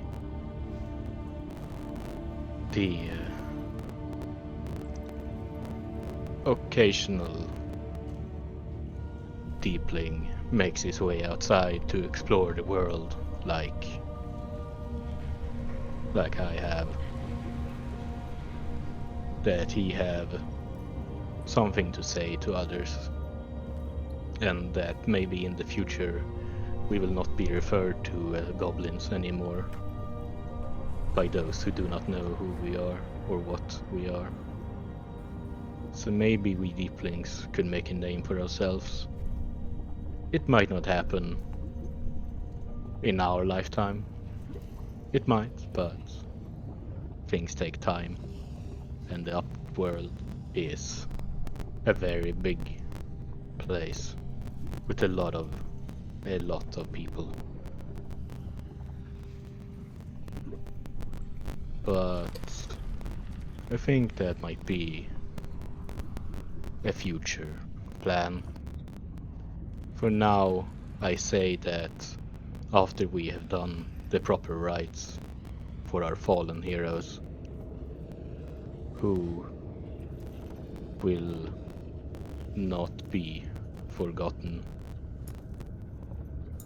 I would think that once we are back where we belong, a monument of a kind should be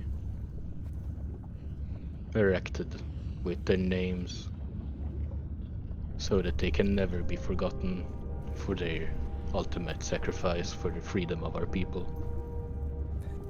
You hear sayings throughout the crowd. Never forgotten. Yeah, never forgotten. Yeah. For the people who die for the betterment of our people, or people that we should never ever forget, because they did something that we still have not done. But I also think that with this battle, with this whole fight for our lives and our freedom, for ourselves, that we should not cast away the bonds we have forged on the battlefield. So the people who you have fought side by side with, and who have had your back, and who you have killed beside, keep those bonds as close as you can. Try and make this bloodshed into something that is going to be the betterment for us. As you say Learn that, from what have happened, because I think that once we get back, and once everything have settled to a somewhat normal life, that there is, and I know that it is not necessarily how we do things, but there is a population to replenish. And I do not think that we should be as crude and as thoughtless as the greenskins. But just think about what bonds you have created here, and do not let them fade away. Try and make them into something better for our future. Because I think that down here, and with the greenskins still in large numbers up there, we will need to be more if we are ever going to keep our freedom that Gex fought for us and died to make us have.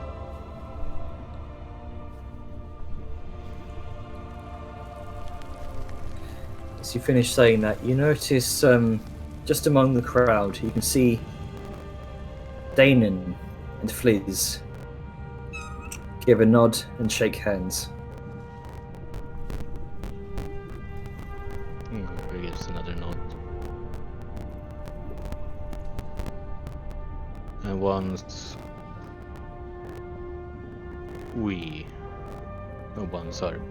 our dead have been sent back to the earth, into the fires, you should make your way home and try and return to normality as best we can, but always keep a close guard on the tunnels, and everyone who is magically inclined should maybe try and think of a way to protect us from the magical side of things.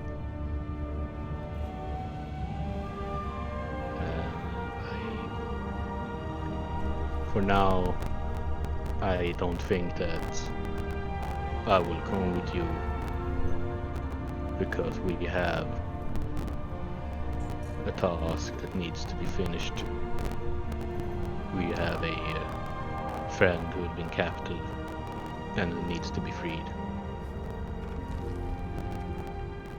So this might be the last time you see me for a while, at least. I do not know when I can return. I just know that at some point I will. I feel like at some point I have to make sure that Incendia's will is used best for our people's sake.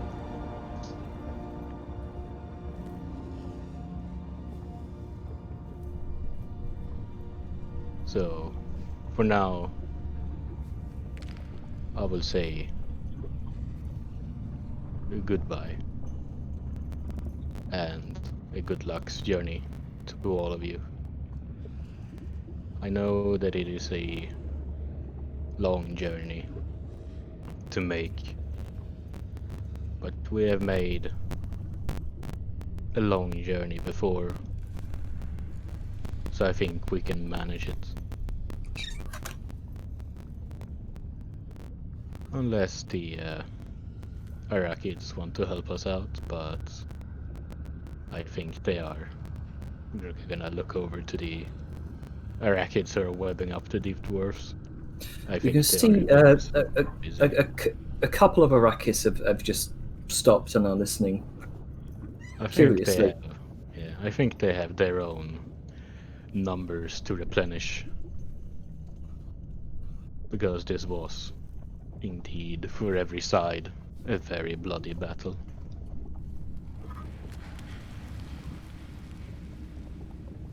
May Gex watch over all of you. And I hope that you have a safe journey in these dark, deep tunnels, my fellow deeplings. And with that, he's gonna hop down from his rock. Okay. As you hop down, a number of deeplings come up to you. Shake your hands. Some of them give you just big hug. Some of them come up to you, say, "Stay safe. We will remember you."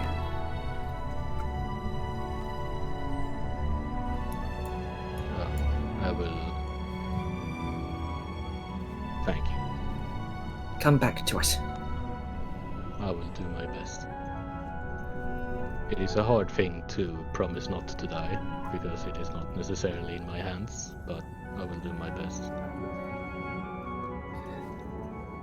As you make your way off, you can see the chorus of the crowd of deeplings now, eyes trained on you as you make your way off, and they all attend to burying their, not quite burying, but seeing to the funeral rites.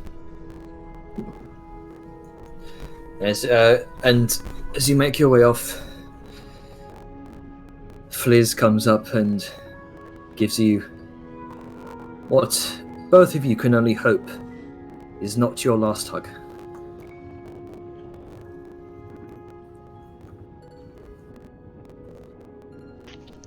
I will be back at some point. You better be, Yeah, and I'll be waiting. thank you. Just, don't wait forever. I There's cannot promise a lot of things, but I will try and do my best. But I don't want you to, be unhappy or withhold whatever you want to do just because I'm not there. You're your own. Very,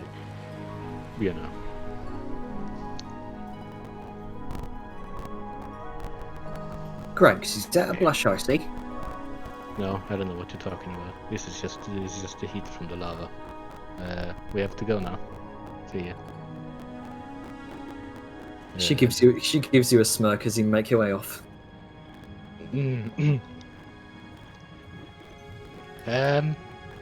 You're speaking common now because I was speaking in deep speech, in deep tongue the whole time. Undertongue. Keep mixing them up. Should we go now? We have a little girl to save. Oh, what are you done? They seem to really enjoy all that. Is everything- No, I didn't. It was horrible. Oh, But I had some things that needed to be said, I think, and I think this is the good time to say them. It sure Alright. sounded like it. Yeah, I hope so. I think we're all ready for the most part. Yeah. Ready as we'll ever be. Yeah. What way is it? that way. And let's get points that way. Oh, I almost said up in character. Fucking idiot. oh, okay. Oh, is it that pyramid thingy over there? Yep. Oh, okay. What's left of it? Oh, I see. Hey Sal, Hmm? what's the difference between a pyramid and a ziggurat? One is usually a sort of tower for channeling a certain power, usually magical in nature as far as I'm aware, otherwise basically known as a magical tower. The other is... I vaguely remember reading about it, but I think Vellum knows it better than I do. Mainly due to, well, where he's from, I think. Oh, Well, Well, I always figured that ziggurats have the multiple tiers and no capstone, and pyramids are all flush with a cap. Oh, Yeah, ziggurats are stepped. oh, I see. So you It's pass like over the this bridge. wrong book. Yes, big pile of rocks, really. Yeah, and as you pass over the bridge into the encampment, you walking past the bodies of hundreds upon hundreds of deep dwarves as you venture across the path to the ziggurat that looms over the massive encampment of thousands of tents as far as the eye can see. Yeah, it's almost like a war happened here or something. Man, ziggurat, more like ziggurat. Yeah, Was that See- actually a character? Sure. I just love that, like, out of the blue is like ziggurat. Like ziggurat. Just no You can prompt see, whatsoever. Just Some tents have been utterly crushed and ruined, probably bored over by the large 10-foot wide worm trails. Others seem to have seemed relatively untouched. There are spatters of blood across the dirt and gravel in the process of drying out. Some larger pools next to the remains of a half-chewed dwarf. As you make your way past, you can see larger shapes among the tents, some varying from 20 to 40 feet long. The bodies of rockworms, peppered with large spears that that have fallen in battle. A couple of worms seem to have crushed a number of deep dwarves that were when they fell. As you take this all in, besides the ambience of the volcanic cave, it's eerily silent. Silent. This is presumably the aftermath of your attack on the Factorum and the subsequent freeing of the rockworms. yeah. We did it. we're dead. And then the silence is interrupted. You look over and see one of the large rockworms stirring. The rocky plates expand and contract, and it's completely covered in spears and open wounds. Looks like it's been struggling to stay alive for a while now. And you hear it struggling to breathe before it seems to emit this just low, guttural, just sort of pitiful whine.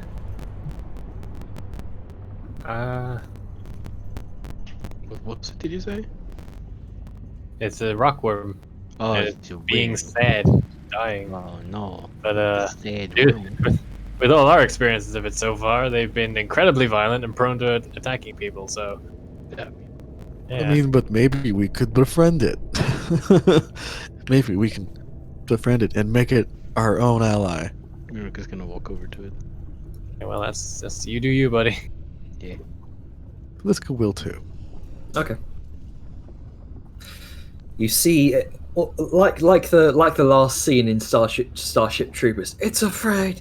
You make your way over, and it doesn't seem to react. It's just it. I mean, it tries to move, but it's something is just keeping it from moving. Possibly internal bleeding, overwhelming pain. You can see the spears have been jammed into the seams between the rocky plates, and it's just brackish black blood spilling everywhere. You kind of trudge through it in the volcanic gravel with your feet.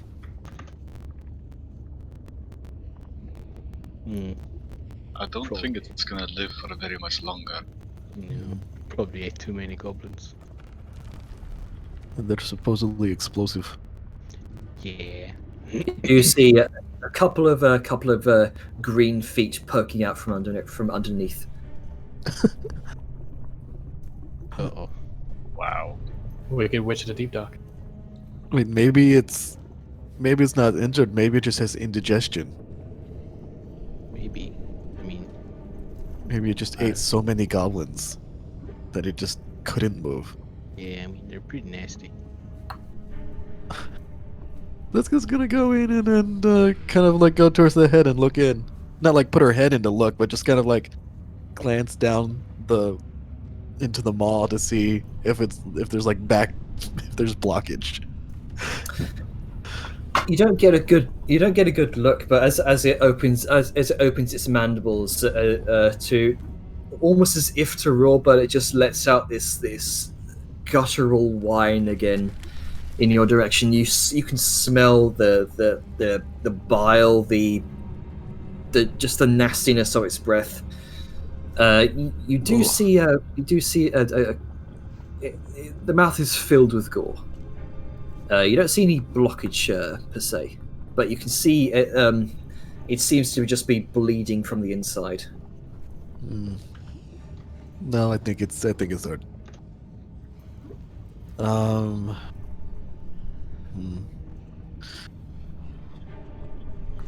Well,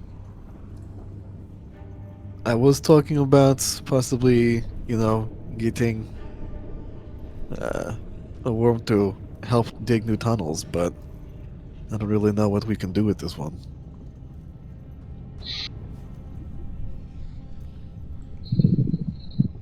Kind of looks like it's way out. Yeah. Maybe we could,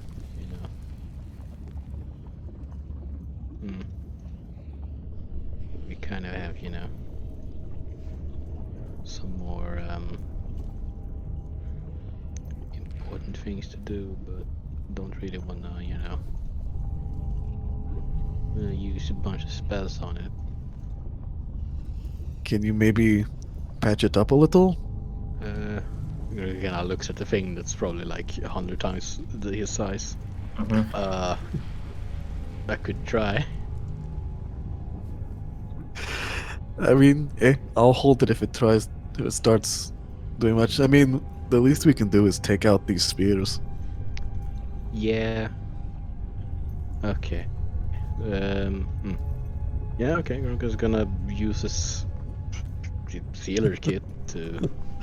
How many charges will that be? Just one. Each healer kit have 10 charges.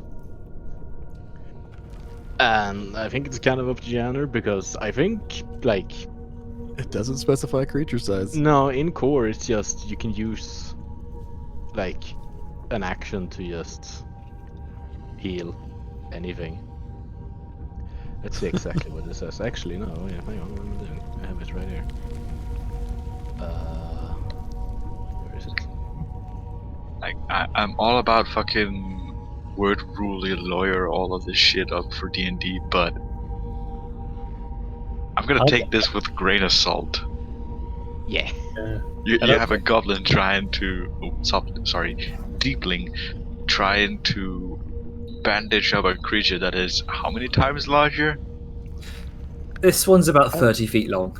I mean, if you think about it, it's not that you're trying to bandage the whole thing. It's just that it's like triage. You find the thing that requires the most attention, and then you treat that. Ah, yeah, sure. I mean, it's true. Yeah, I mean, you can I have could someone spend, covered like- in scratches, but if, like, there's an I artery get burst... Yeah, I mean, I can, like... I don't know, I can spend like 4 charges on it if you want. Like, what do you think, Janner? It's up to you. Yeah. I think I'm gonna just, gonna use this kit up. I'm Alright gonna then. spend 4 charges on it and gonna try and... So does he roll 4 times? It's kind of up to Janner. I don't know, like, how that'll work. Because mechanically speaking, it says just one charge for a creature. It doesn't specify size, but... Yeah. I think this would be more like a charge, and then the rest could be, like I roll once, and then the rest is just kind of flavor. The creature can't regain hit points from this feat again until it finishes a short or long rest. Yeah, So this would be I one do charge. it- yeah, so I do one roll, so it heals once, and then the rest is just kind of flavor, Mm-hmm. role playing. Oh look, you can actually take a fresh healer's kit and use now. Yeah. It heals for 15. Okay. We should probably Fif- piss in the bucket for that thing, but Well, it 15. depends on what's its maximum number of hit die. It might have like 20 hit die. oh yeah, it does do that. Actually, hang on. You should probably change No. that to 9 now. Yeah. Yeah, you're right. Okay, so 16 plus.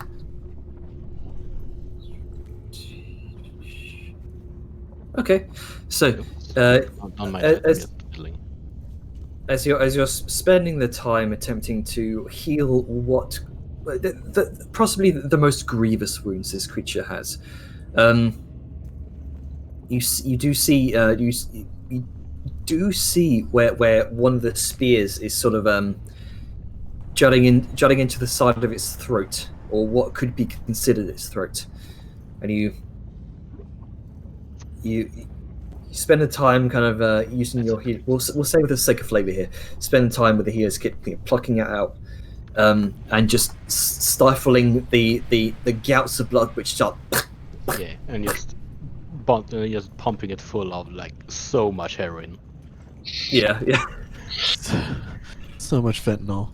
Yeah. Yeah. It's extreme. amounts. And you do see it does start to quieten down a bit, Oh, and no. it seems to stir as it regains some movement which previously caused it pain before. Yeah, go little buddy. Is this low guttural growl? Here you go. And then it begins to sort of try to slide its way across the ground. The sound of cartilage and a hard kind of chitinous hide grinding against the pebbles as it tries to move its way away. There you go. Yeah, you'll be fine. I hope. Just, don't run into any detours. Walk it off. Crawl it off. Dig it off. Yeah, I don't think we Grunk, can. Grunker, you're leading this, are you? Yeah, sure. I mean, I'm sure Liska is gonna be required to get rid of some Yes, I was. stuff. Yes, I was aiding. Okay. I was aiding Grunka in. So go ahead and make an animal handling check with advantage with Liska's aid. Let's see, where the fuck's animal handling? Ah, up there. Okay. That's a net 1. Hey. Well, I guess I have a pet now. I don't think that's. Webby now has a big brother. so Or a little brother, so, depending. So best possible, not an automatic success, but the best possible outcome. the worm kind of it sort of slides its way around towards both of you, and there's a gout of foul smelling wind as it seems to sniff you, and then just exhales into a low growl, this sort of a huff, like an enormous bull. Oh, easy there, Stinky. Yeah, you should rest up. Cause you got some, yeah, he's gonna like gently pat on its belly. It's gonna be like, Liska gives it a scratch. Like what? Like good worm. yeah, he's gonna pat him on his belly and be like, yeah, have a lot of it, You've I'll like shit. call you Balboa. Oh, It tolerates it yeah, okay. It's, because to your knowledge, Liska, being a hunter yourself, rockworms are very territorial, very aggressive. Oh yeah, I saw what happened with a bunch of them like by each other. Yeah. Yeah. Yeah, So best possible outcome here. It is not immediately mauling you to death. Yeah. I'm a little confused. Why are we treating this thing? Because we can. Okay. Yeah, that's Look, basically fam, it. Because I we have no can. idea why. That was honestly. They just suddenly wanted to help this rockworm. Yeah. So, And I ain't getting near that stuff enough to really deal with it, so... Yeah, so, just gonna just, give it a gentle pet and then... Okay, just, It be on your way.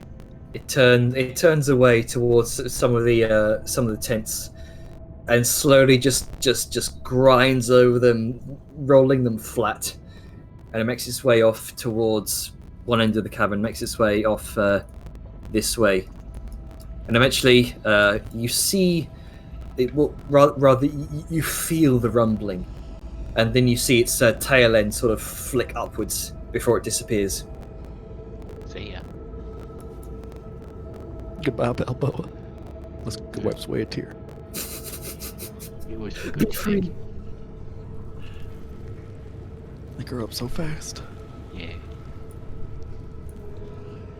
That was a glorious moment. I'll give you both inspiration for that. I have one. Okay. I never use my. We have so much inspiration.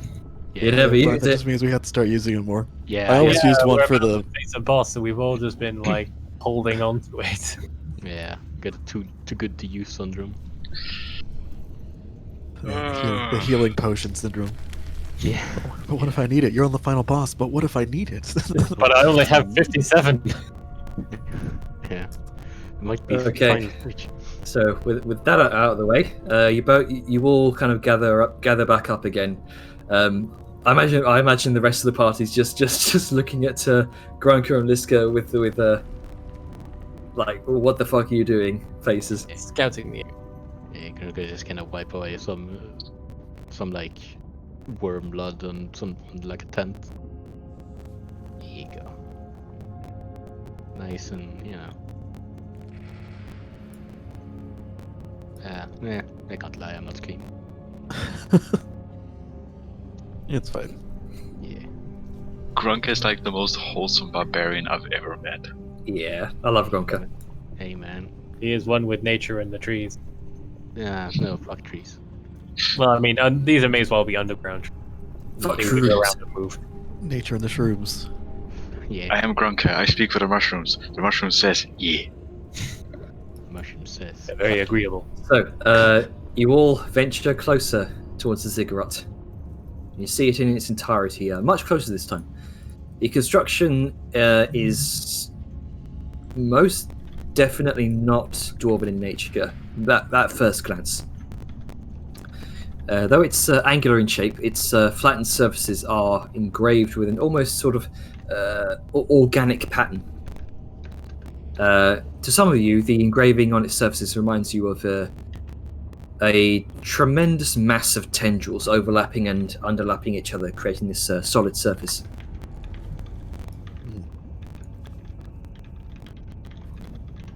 It's Tora with a... Yep. You can do it. Where is it? There it is. Use your mouth words. I can do it, yeah. Tora kind of comes up to it, takes notice of this as she approaches and runs a sort of gauntleted hand across it. This doesn't seem to me out of any kind of stone material I've seen before. Seems to have calcified properties to it.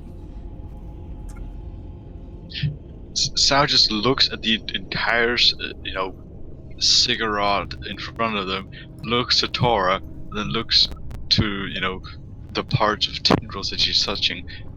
That is what you notice at first, not the tendril masses, the I noticed that, of unnatural course. architecture or anything.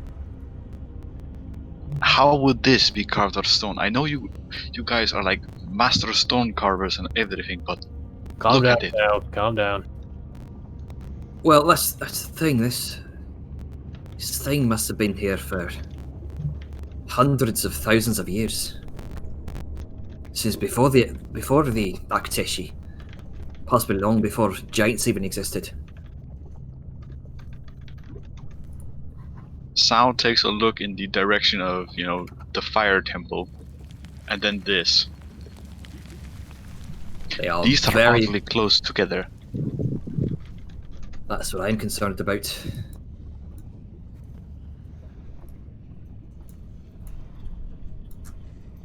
Well, no good standing on the doorstep. Shall we head in? Let's I do it. guess so. Yeah. No rest for the wicked. Okay. Rest when this is over. As Liska takes point as she always does.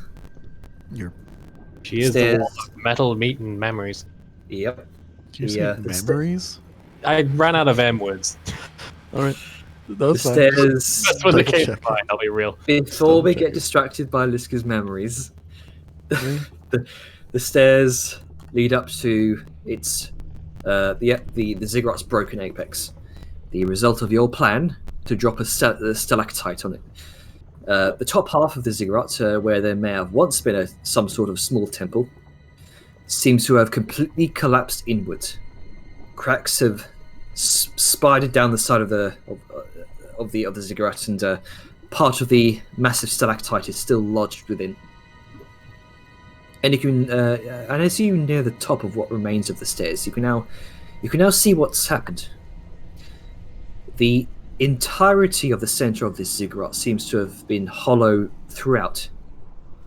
A wide 100-foot by 100-foot square pit opens up before you, and the enormous stalactite seems to have jammed itself within. A long stairway juts 5 feet out from the roughly carved stone walls and spirals down into a choking darkness. Some portions of the square spiral stairs appear to be shattered and missing in place from the destruction. But these missing portions of the stairs seem easy enough to simply jump over. They seem to be able to bear some amount of weight, as plenty of rubble has been caught by them. But it seems that sudden heavy impacts may break them, judging from the missing portions. You look down and see where the stairs may have once connected to the underside of a now destroyed temple. But it's a bit of a drop to where the shattered stairs now start, approximately 20 feet from your position, downwards. Well, this is not ominous at all. Probably par for the course at this point.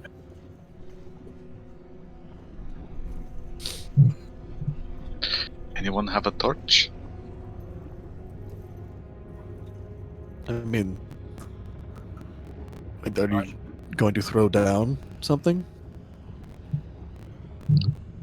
Star just takes a look at it and looks back to Liska.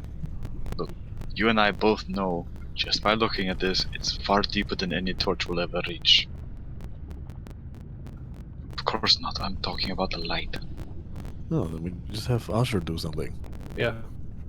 I mean, he's the only one that really has you. Well,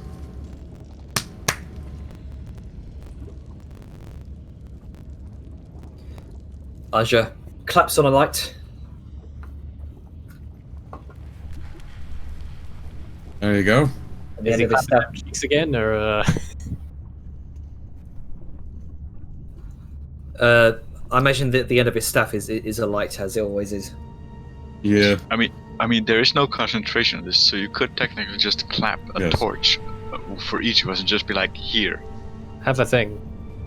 Yes. If we want that, yes. Well, let's keep it with Liska for now. She's leading the way after all. Actually, here's a question. Since Mithril is a very reflective material, based on its description, if you could cast light on it, would it then be a double effect? Like a I don't flashlight? think so. I don't. I think she yeah. just looked like a giant glowing light bulb. Plus, it'd be emitting the light, not reflecting. Look, True. she would look like a giant glowing disco ball, essentially. Hey, is there pebble on the floor? Oh, there's plenty of pebbles and bits of rubble across the floor. Perfect. This is just what I needed. There we go. I cast light on it, and I just kind of tow it off the edge. All right, you off the edge, and you watch as it falls. The light seems to choke it before it disappears into the darkness. It is deeper than light can reach. Shut up, Gabba. Alright, noted. Don't jump. Good. Well, I I mean, mean, not unless you want to die. In which case, this is the perfect place to, jump to your death. You will be going so fast by the time you hit the ground, you won't even realize you're dead. let's focus on not doing that and instead make our I'm way. pretty sure I'd die of asphyxiation before I reach the ground. Either way, down we go. All right. To spare us the mind-numbing task of making small talk all the way down, how long is it gonna take? Well, 5 hours. Forever. so you make your way down the stairs, making sure to help each other over the missing portions as you go. It's going to take a while. Liska, immediately, Liska, being a large creature, you're having to actively make sure you're not accidentally stepping off the edge as you descend. It's a little bit nerve-wracking at first as every knocking of stone, every movement feels like the stairs are about to collapse out from under you. Then you Oh, sorry. So are they made for one person abreast, or? they seem to be made for one person at a time. Okay. Would my quick question, mountain folk, home among the peaks, I ignore difficult terrain from rocky surfaces, would this count? Somewhat. You've not had to use it much, considering you're a city-born mountain folk, and you have to. You kind of wonder how the hell are goats and clan-born mountain folk able to do this up and down sheer mountain faces so nonchalantly. But eventually, you get the hang of it. Nice. Let's go. Best mountain goat. Yeah.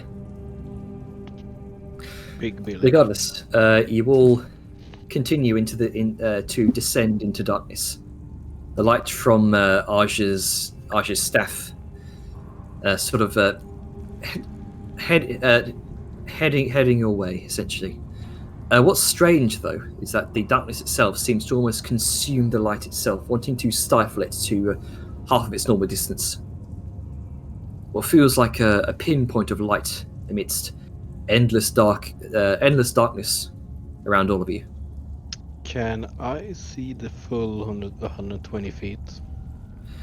Just about. Alright. Not completely on the opposite side, but with each corner you can just about make out from the distance. Okay, so it's not like extra darkness, it's like suppressing light darkness. Okay, Mhm. that's perfect. You look down and the darkness just continues down. You continue to descend and descend and descend. You could probably describe the sensation as something similar to for those of you who know, the SCP-087, the creepy dark stairwell, Yeah, I was about to make that reference. Yep. and it just keeps going on and on and on. We're on rescue mission for 2 now. Yeah. You continue to descend, and it's then that some of you notice, particularly Vellum and Saoyun, as you gingerly look over the edge, ignoring the sense of vertigo. Looks like a few pinpoints of orange light beneath. Down in the darkness, you can just see faint orange pinpoints of light. Well, we might be reaching the bottom soon, and I'm hoping those lights are just nothing nasty. And about 1, 2, 3 hours have passed. So much walking. My calves are killing me. That's what you get for skipping leg day. I was tempted to learn levitate so I could stop walking and just have my familiar push me. I mean, you do have a disc. Yeah, but I can't write it. Oh, right. But you know what? If you guys... Yeah! Actually, Yeah. I just remember there is a way to have Tensor's disc pull you. It's such a weird thing to do, though. Yeah. We have a lift, and now we're finally at the bottom. We realize I'm that. gonna spend 10 minutes, since we have hours, and I'm gonna ritual cast... I mean, since I have to refresh my disc carrying Mortath anyway, I'm gonna make a second one, because I can, it's not concentration. And people can write on the disc if they want to give their legs a little break. Okay, fair enough. It's a good safety net as well in case something crumbles. Mm-hmm. Well, if it crumbles underneath it, the disc is... Yeah, the disc is gonna fall. Oh. Yep. Oh, right, it's a hovering thing. Okay. Yeah, it does not fly, it hovers.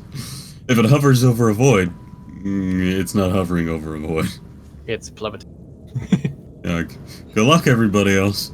So, with the subtle glow of Aj's disc behind you, you continue to descend, and the orange lights become clearer. They're firelights. Some are burning bright, others smouldering. And a thick fog seems to be blocking most vision. As you get closer, you can observe a chaotic large scattering of shattered stone, wood, sections of wall, large boulders, massive slabs of stone bricks piled up in places, all of which seem to be illuminated by the firelight, which may have been started by spilled braziers of oil lamps or dry wooden rubble. And this is likely where the rubble from above has found its resting place. Oh, look, the ground.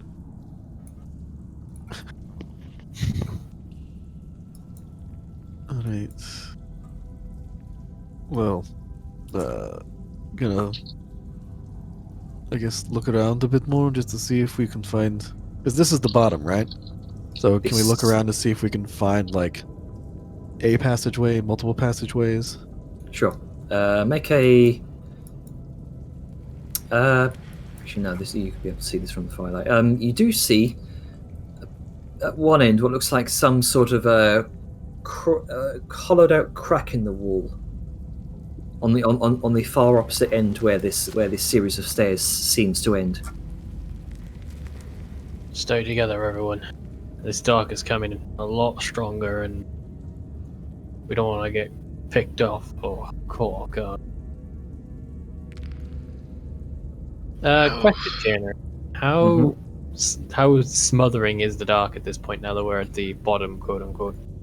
It's not quite as dark as when you're descending. Although the thick kind of eerie sort of mist seems to hang over everything, which isn't helped by the smoke being billowed out from the fires. Is it like a lax mist, or is it like a mist? It's a lax mist, the same sort of eerie mists one might see over graveyards. Ah, okay.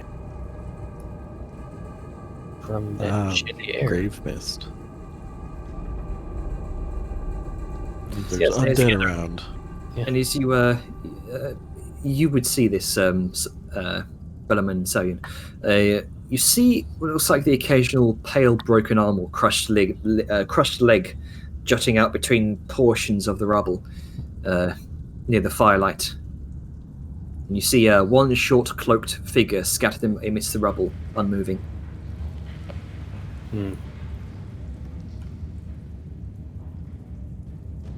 Were you going to say something? is over there. So, in fact, you see a couple of figures crushed beneath the rubble. Well, it looks like that tactic of yours got a couple of them. That's good. Well, in that case, let's Do they look like deep dwarves or? They do look like deep dwarves. Robed ones, I assume. Mm-hmm. Robed in black. get fucked.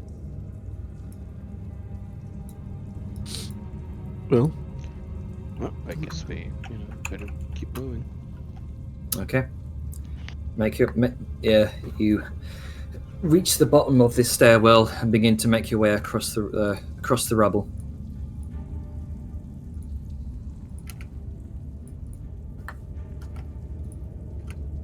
I look for the. You said there was a big old crack or something?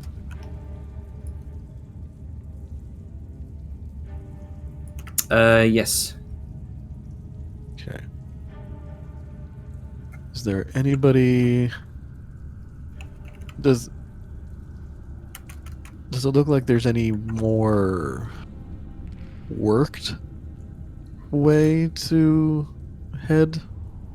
Like one that doesn't seem like it's just a potential natural formation, like something was carved out or something like that? Should be a bit clearer. It seems as though this may have been worked from what looks like a natural crack into some sort of a roughly arching hole in the wall. Gotcha. All right. Found it.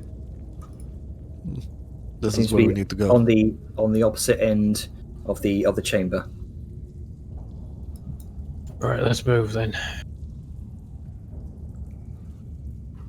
Going to move forward, and while we're down here, can Liska request Azure light up her sword as well? Yes, and I will do Double so. light. With the magic bam. Now your shield and your sword are glowing. Sweet. Pizzao. Look, you've posted the same description 3 times in a row, and we can still just scroll a bit to see it. I appreciate it. Now you It know makes that it more I cast real, it. you know. Makes it I more just real. only saw your whispers. Sorry, Jainer. All right. So yes. So Liska will move forward, and with her sword and shield out and a light, will move down this hallway, this opening, this archway. Something's Okay. moving around here. Be careful. What was that? Something's moving around here. Be careful. But in front of or behind us? She's is- like sitting in the doorway, like. yeah. Just Clarification. okay. You making your way across the rubble. Okay. Question, Jainer. The crack formed into an entryway. Is that the same alcove you mentioned, or is that different? That's the same thing. It's there's the point there's the point where the stairs come to an end, and then on the opposite side across the rubble is the stairway. It's the alcove. Okay, so the alcove and the crack entryway are the same thing. Okay, just wanted to be sure of that. I saw Summit take a body just before we went to. He is saying this in lower hush tone. Okay. So I'm sorry, Ducky is breathing into the mic, so he Right, slightly interrupted. You said that Sorry, you saw. I have to adjust that. That's fine. You said you saw something take a body from there. Something took a body into that alcove. Okay. Something moved around in the rubble, yoinked a body, and skedaddled on into. Okay. No, That the changes. what you saw. Sorry, beneath the rubble. Yeah, well, you phrased it as in the rubble, so. So. Okay. So something took a body and took it underneath the rubble. No, it or took it from into the rubble into the alcove. Okay. Okay. No. From took a body. Kill me here, Junior. Should I just paste what you put down and make it a whole lot easier? A body got fucking taken. There you go. That's what was whispered to me. Tugged into a tight alcove beneath the boulder. And I Okay. just clarified that the alcove is the place we're going. Yes, No, that's what I asked, and then you said yes. I'm sorry. sorry, I misspoke. There is some sort of tunnel archway that looks like it's been carved, and from some sort of natural crack in the wall on the opposite side of where the stairs end at the bottom of this pit. What you saw, Venom, the rubble seemed to stir. And one of the black cloaked figures was tugged into some sort of tight crack beneath the rubble. Okay. Well, with that in mind, now that's all been cleared up, I will rescind that statement. Place it with the correct one. Okay. We should probably be careful of anything from behind. I saw something back there. And he'll sort of gesture towards the alcove that is definitely not the entryway. Okay. So just everyone stay away from the rubble. Noted, and I will be keeping the watch. Okay. Right. So, Soyun, go ahead and make a perception check. As you're all making your way across the rubble. Will you allow a 19 passive? 19. Oh, you took your feet, didn't you? Yeah, I have a 19 passive perception right now. Did Good you take the grief. servant? Very nice. We did also level up, so my proficiency is 4, and I doubled proficiency for my, my perceptions. Oh, So, yeah. Forgot about that. 19. You Oh shit, our efficiency is full. Yeah, it is based on your proficiency and expertise. Why didn't I level up? That's weird. as you're all making your way across the rubble, being careful not to disturb any rocks, though it's difficult, as the floor is just completely covered in shattered bricks, well carved stone, bits of stray wooden planks here and there that have been charred celluloid. However, you kind of clamber over. Liska, you're not having any trouble here. The rest of you are somewhat falling behind. And Saoyun, you hear the clacking of stone somewhere next to Grunker. There is, and you do notice, amidst the rubble, some sort of long, eel-like form. Ross. So I was just sort of nudging at Liska, and then just pointing at it.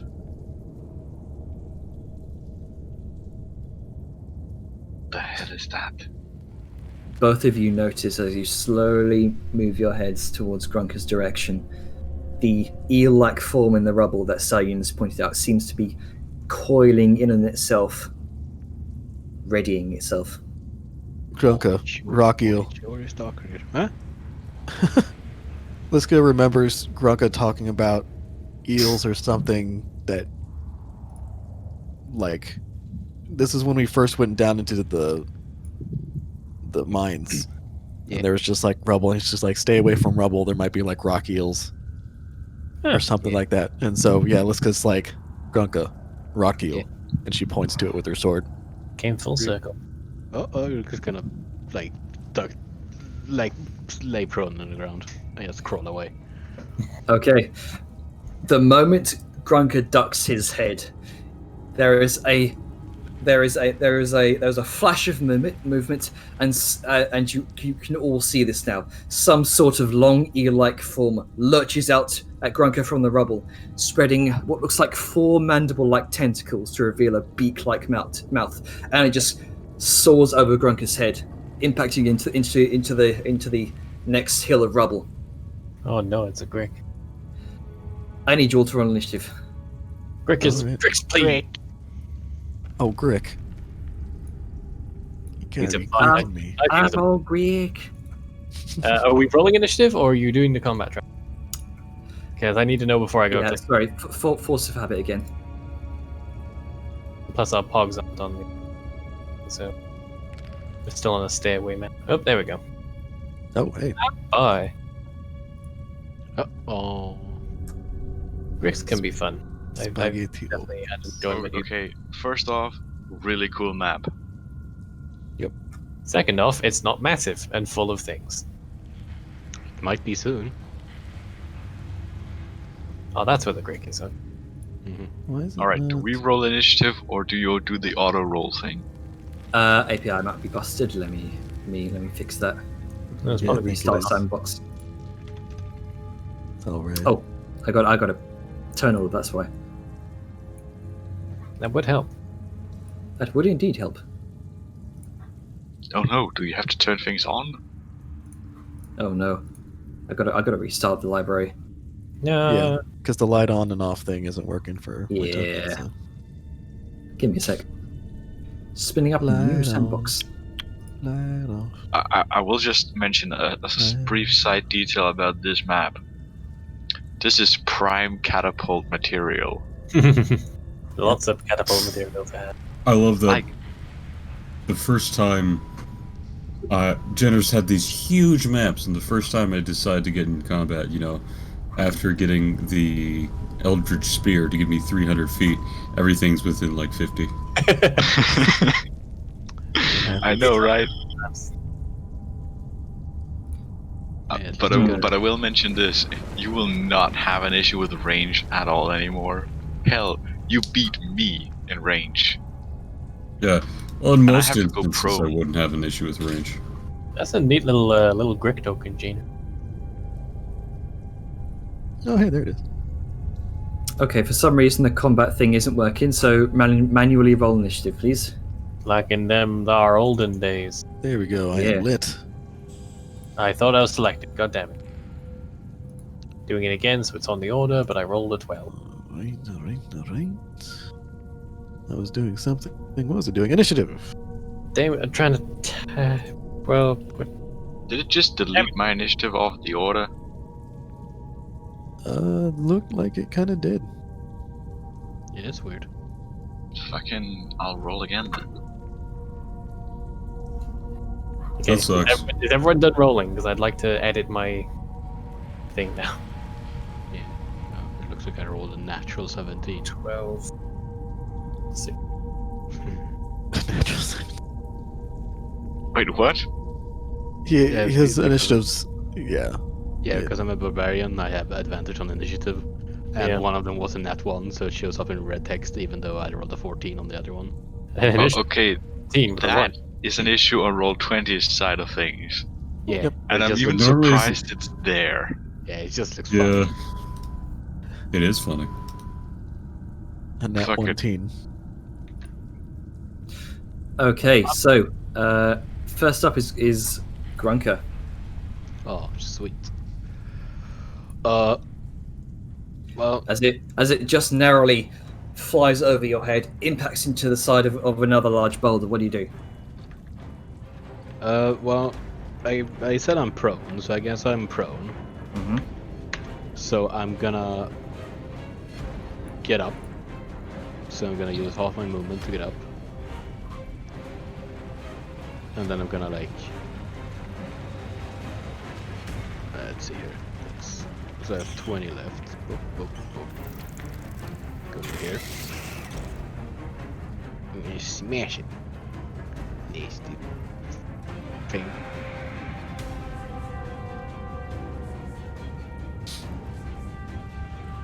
All right. 18 hits. Good. That's What? 15. 7. Yeah, so it's 15 plus 6, that's 21. Oh. You crush its midsection. However, it watches as it's still flailing in panic. Soyun, you hear more disturbance amongst the rubble. And at this point, Sa will just straight up go, "There's more among us. Stay alert." And I am going to... I'm gonna use an ability I only used like once or twice before, Mm-hmm. and it is Lightning Burst, All right. which is probably a very good thing I have taken, because let me just show you what it does.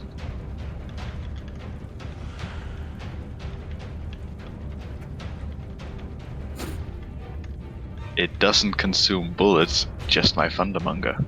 No, nice. Oh. And I'm gonna shoot this fucking little crick thing. Okay. So you make a dex save. Alrighty. That is a 5. That's a fail. How much damage?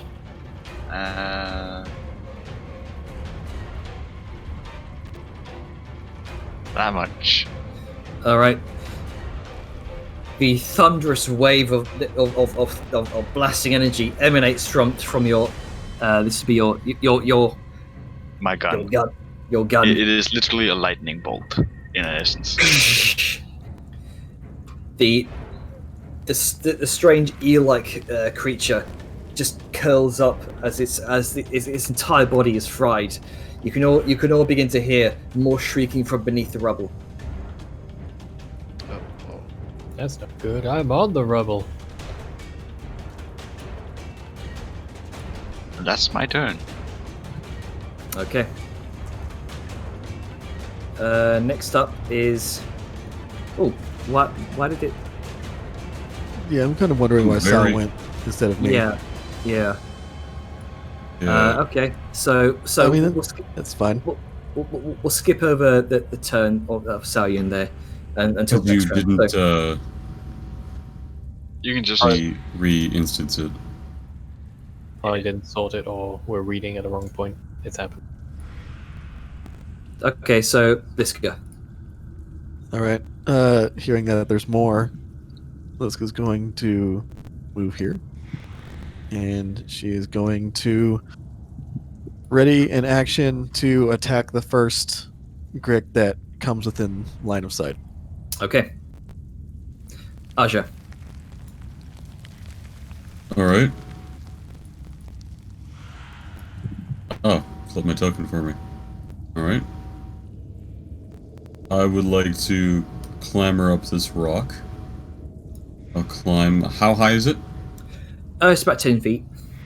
Alright, so I have to expend 20 feet of movement to get up this sucker. Alright, so I'm off of the rubble. And now I will... Yeah, I'll hold my action to Eldritch Blast the next little rockworm that becomes visible. Okay.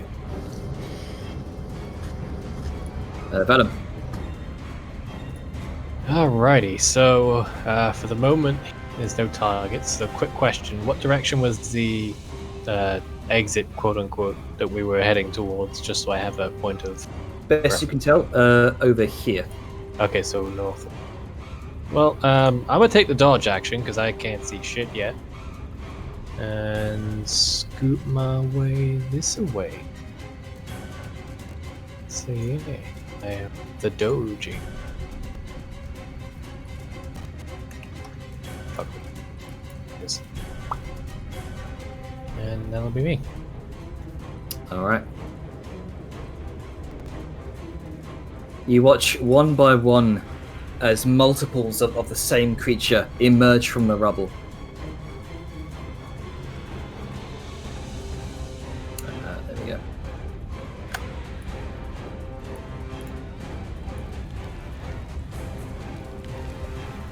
Fuck.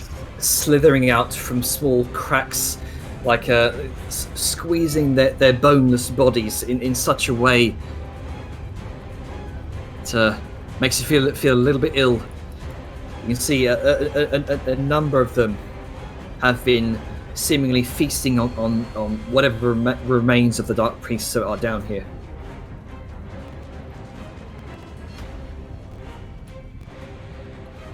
Let's see. First one is going to come in your range, Liska, which provokes your readied action. You're in swing. All right.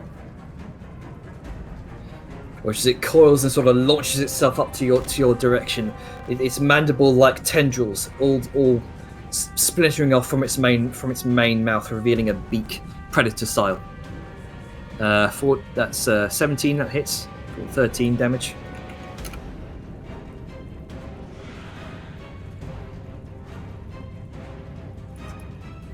Oh, and it's marked.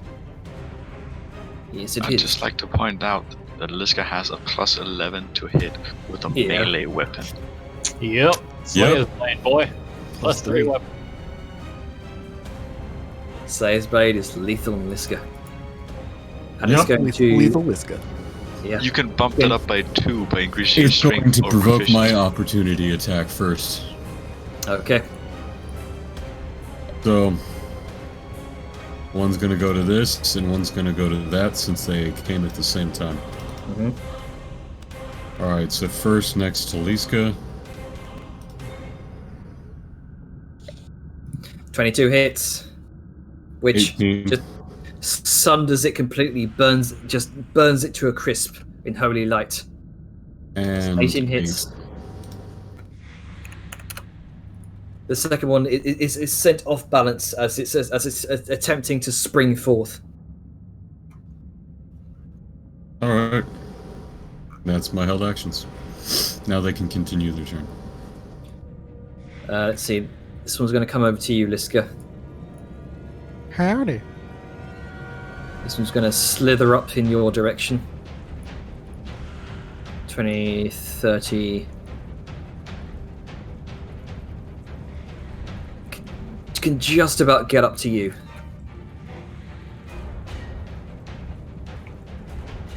Let's see, this one's going to come up to you, Bellum.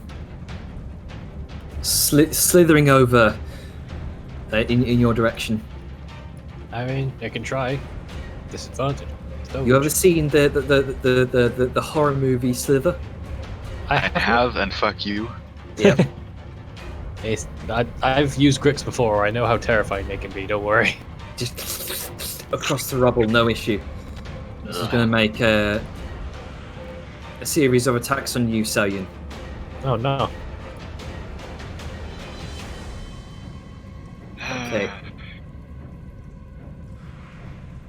Let's see. If it 11, beats a 13 in armor class, it hits. 11 misses. I guess it didn't. This attack's going to come to you, Liska. 13 misses. And one attack on you, Arsha.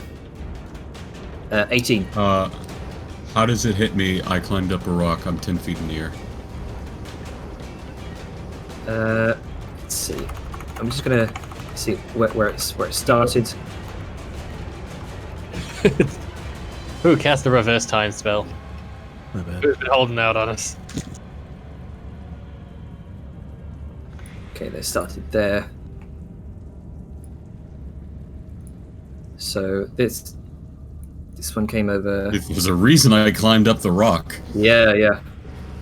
This one's It's 10 gonna. feet up. So I am 15. Because I'm in the third square up. So 25.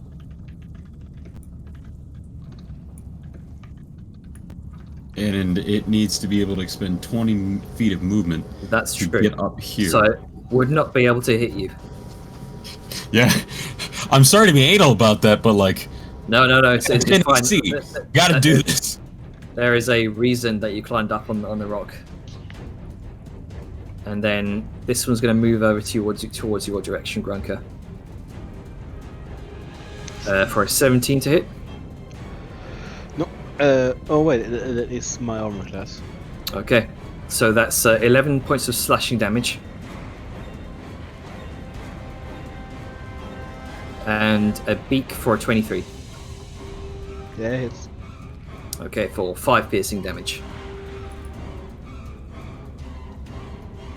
As it latches onto you with its tendrils, its beak snapping towards your face. go away. Like a face hugger. Stop. There is a tremendous secondary rumble beneath the rubble. Oh no. Oh no. So, what you doing? I already took my turn earlier. Yeah, we had Oh to yes, skip yes, you did. Tora, she kind of took that out. Scavengers. And she's going to.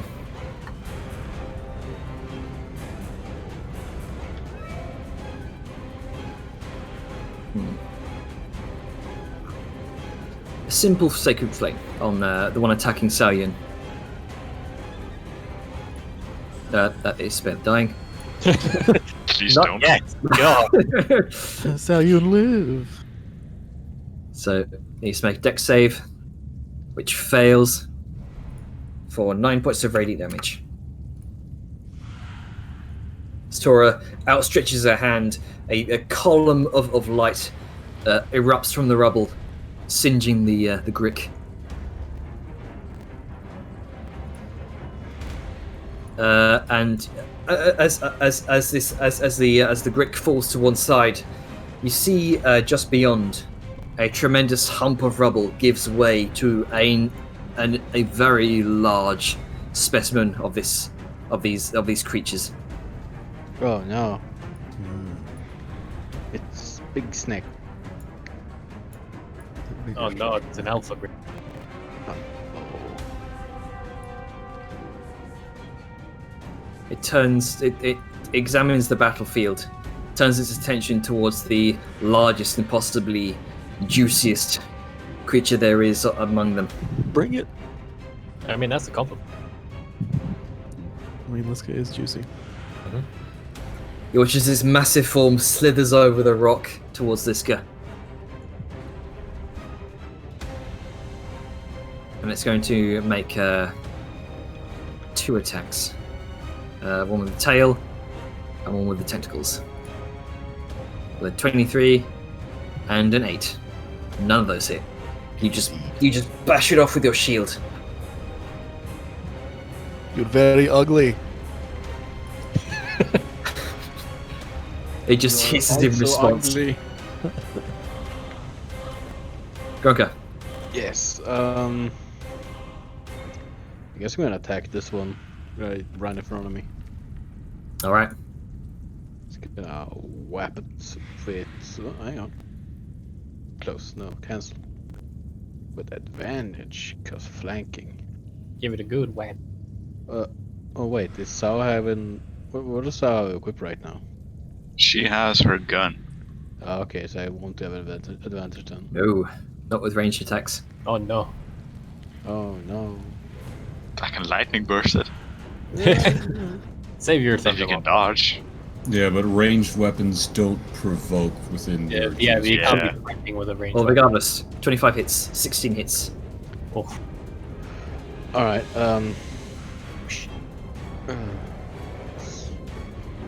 Past my math time, so 8, 17 damage. 17. Past my math time. Yeah, half my math time. You crush its midsection and it splurts out a a gout of gore from its beak. Ah, gross. All right, let's go. Gross. All right. Okay, with Big Ugly right there. This is gonna swing once at the Alpha Grick.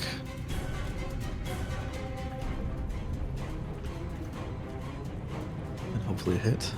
I'm thinking 25 hits. 25 does hit. And it is marked, and then I'm gonna swing once at the Tiny Grick. You crack it across the face. Or what? Some semblance of a face. You're unsure. It's like, you are really, really ugly. And, yeah, 19. 16. Aw. 16 does not hit. Oh, so for 16 does hit for the smaller one. Imagine rolling a 5. And it is also, marked. All right. Good thing it's And she's going to look up to Azure, who is atop the rock, and the little Grick that's trying to. Yeah. The To Grick's get him. kind of trying to snap at his heels. Yeah, she's gonna say, "Move a little closer," and then she's going to, because she can, do that final athletics against the big, and she's gonna try to knock over the Alpha Grick.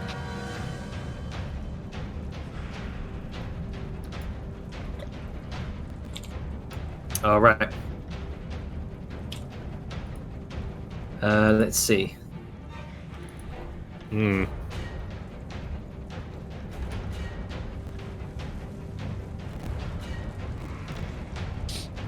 Okay, that is a 16 All right, for that succeeds. athletics. Okay, It succeeds then. so I was just determining the dex or strength is best. Okay. And that's my turn. All right, Aja. All right. The Grick's just against the soles of your feet. I'll step over here. This is close enough? Yep. Okay. I'll trust you with that one, so... Against the one between Grunka and Sao Yun, and by Sao Yun and Willem. Going left to right here. Yes. Nice. All right. Not so tasty. Ooh, It's nice. 12 damage on it. So 12. Well, regardless, you completely incinerate it. Hey. And I whiff this one. I can't shoot past Liska, past Willem, and hit it. I just go wide. Don't worry, I got it. All right. Next up is Vellum. Right then. So, first I'm going to take dodge. There we go. So with the suffocating dark clothing in, enemies all around, now's as good a time as any. So he's going to reach into his coat and just sort of quietly under his breath, in Olshan's name. And then in Katesh, because there's no fucking whisper command for it, January, he's going to yell out while activating the Sunblade, "Bring the dawn!" And erupting from the hilt he's been carrying, a blade of pure golden sunlight erupts from it and emits pure daylight into, I believe, it's 15 feet of bright light. Yep, 15 foot bright Gronka. light and dim light for another additional 15. Yeah, and that's why I said sorry in advance, Gavo.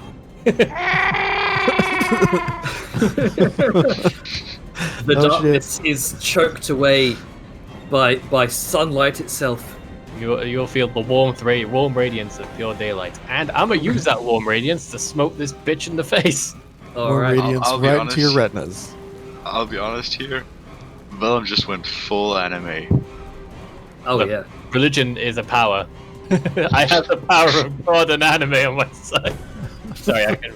Alright, so I'm gonna hit this guy. I have the power of Al Sham and anime on my side. You should move there. I'm gonna. Don't worry. First things first, though, I gotta deal with this boy snapping at my butto. So Ooh, it's I'm not gonna do full. that, this bitch. Yay! 23 hits. This is at the top one. So that's 15 radiant damage. 15. The Grick is just completely burned alive by pure divine sunlight, and it just scatters into ash. And as he's moving, he will give a slight smile to Saurian. It was a nice surprise. Which he will move over to here for flanking and do his second attack. I was gonna say, Alright. you could have just flanked right there. Could I? Oh, I could have, but I also want to get round here and help. Yeah. So yeah, second attack. You can feel the heat of the fire just by your shoulder. Nope, it's fire, and I have slashing. Oh. Advantage. 28, that hits. Well, I mean, yeah, I should roll it with advantage. It might crit. Sorry, let me roll another one. Might crit. Nah. I forgot to toggle advantage. I'm so used to it auto rolling. Yeah, 12 more radiant damage, and Nice. that'll be me for this moment. All right. This singular Grick is going to over here. It's going to slither on up towards you, Aja, using the rest of its movement to do so. And it's going to make a tentacle attack on you. It grasps a hold of your legs with this. That'll be a 60. I am going to use my reaction because he is within 5 feet of me now. Let's do warding maneuver. All right. Nah, isn't he like up top on the rock, or did he I- climb I- down? He's I 10 am feet up up, top. and Liska's 10 feet tall. You're So right. he's within 5 feet. Mm-hmm. Actually, yes. So, hopefully this rolls relatively high. If not, it still works out. Okay, Two. so it's only 2 to your AC, but you have resistance against all this damage. Okay. Hey, And it's going to make a tentacle attack for 7 slashing damage, so half that to 3. 3. Then a beak, which is a 7, which misses.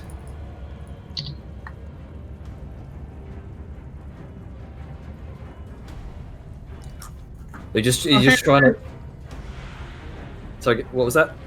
It just, oh, hey, thanks. As it's trying to coil around your leg, feet up your legs, trying to snap at you through your thick robe. Let's see. Next up is this one. It's going to make another attack against Liska. 9, that misses. And I think that's Sayan. Hello, motherfuckers. I will use my lightning burst again, because these two are still in one line, Yeah. and since the line is only 5 foot wide, I can still hit both of them without hitting Liska. You could, yeah. So make them dex saves. All right. I will plonk it in chat just once more again, because DC is what? DC is my spell save, which is 14. Okay. Damage. That is...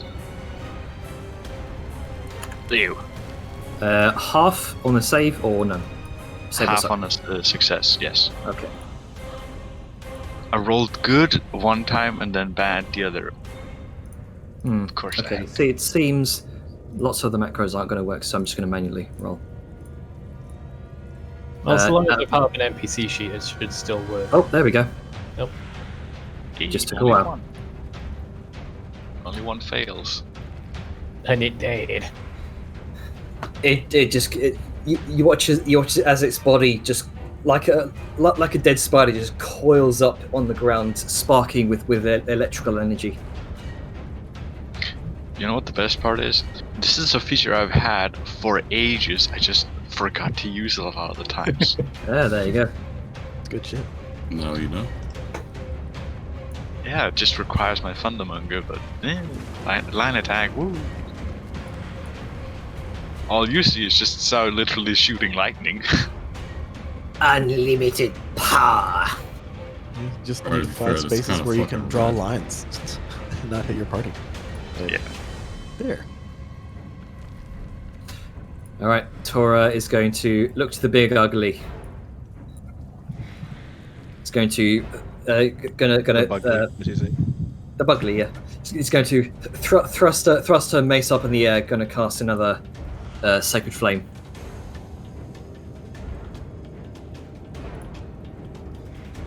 Still we'll spare spared the the dying. Guess we'll Fucking- spare the die. She's not dead yet. Stop. I keep misclicking out. He's already Sacred dead. flame. There we go. Dex save. That's a 13. That fails.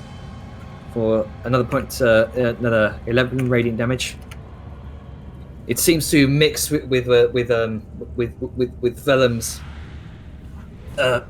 the aura of sunlight that Velem's emanating from his magnificent sunlight blade. Literal daylight. Yep. Magnificence. Who says my light can't Very reach cool. down here? The Grick is seemingly fixated upon you, Liska. All right. Ah yes, the big shiny. And Oh, you yeah. said my armor wouldn't be useful down here. I mean, they don't have eyes, so For a 21 I can and a tell. 13, both of those miss. It just glances ting ting off of the mithril armor, which all of you now see from the combined light of the firelight, the sacred flames from Tora, and the sheer brilliance of the radiance from Venom's blade is just making Liska shine like a golden goddess. You're welcome. That's going to be its turn. Grunka. Well, I mean, mage. I guess there's no way to get advantage on that, right? Yeah, you can move here. I mean, yeah, there's nothing but Oh dead body. yeah. Yeah, no, yeah, okay, yeah, I can, okay. It's a bit confused with large creature. Advantage. Flame. Yep. Yeah. This offers lots of flanking opportunities Yeah. for and against her. Well, she is literally made of flank, so Big old flank. Let's get a whap. 24 hits. For 9, 10, No, 21. 21 for flanking, yeah. 9, 10, 11, 12. 21. Yeah, 21. Okay. Oh.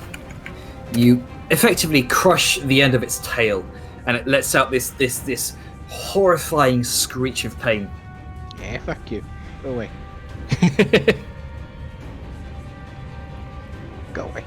Okay. All right, Liska. Alright. And we gonna be swinging with advantage. Number 1 for 28. 28 hits. For 13. And then number 2. –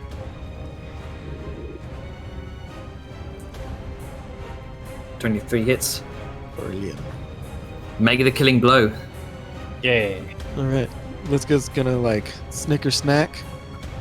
And on the last strike, she's just going to just straight up behead it. Just be like, just cut it straight off. Just Like Hercules cutting off the head of the Hydra. You just decapitate what you can only describe to be some semblance of a neck. It's difficult to tell on such a strange creature. But you watch as the upper half of the body just splatters into the rubble.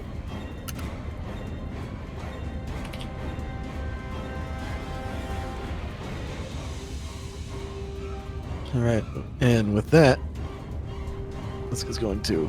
You can see the Grick And- try to nip at Aja's legs. Yeah, and then she's going to, because actually, hold on, I need to clarify on something, because this is hilarious. If I actually do be able to do it, where is it?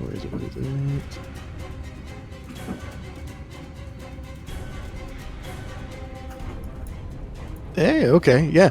Liska's going to shove this one, or try to, 5 feet off the rock. Okay then.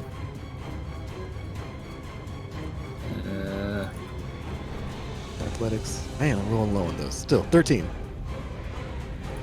Still get +8. Let's say 20. Oh well. Say that be. And yeah, that is Liska's turn. Okay. Aja, what you doing? Being assailed by a Grick. Well, ranged attacks would be a disadvantage here. So there's only one thing I can do.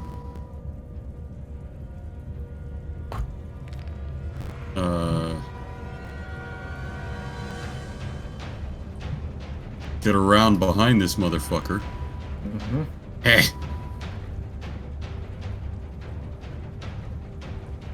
And that's the wrong tab. Where is it? I think this is it.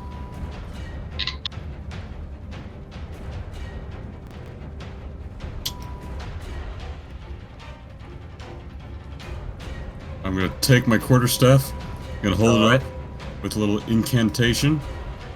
I'm gonna bring it down, and I'm gonna whack this motherfucker. Alright, give it that bonk. It's the old beat stick.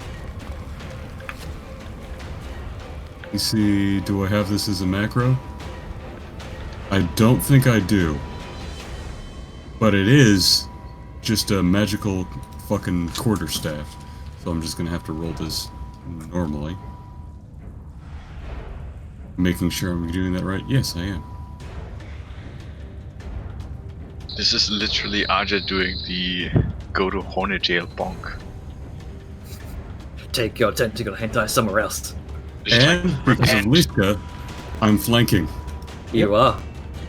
So, roll with only advantage. because she's so tall. Yep. Exactly. Liska is. And it's based off of strength, of which I have none, so it's proficiency plus magical. You can use your spellcasting ability instead of strength. Oh yeah. Hell for yeah. attack I and missed damage. that. Oh. I'm guessing this is Otter's version of Shillelagh. Shillelagh. Yep. Shillelagh. It's a really good spell for spellcasters. It is. It really is. Very Especially warlocks like Aja. Like, healing warlocks is just like, okay, I'm out of spell slots for healing. Now what?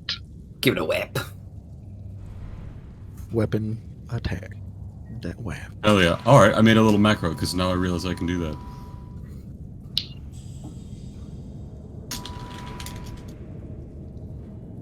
Here we go. Hopefully this works. And advantage.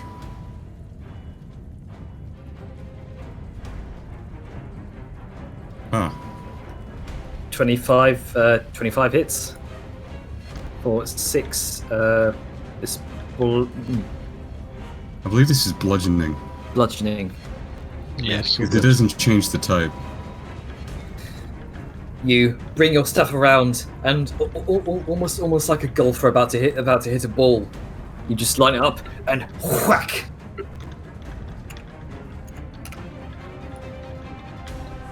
Oh yeah. I think I got that right. I can only make one attack, so Couple of There's that. divine sparks just ricochet off of the Grick's body.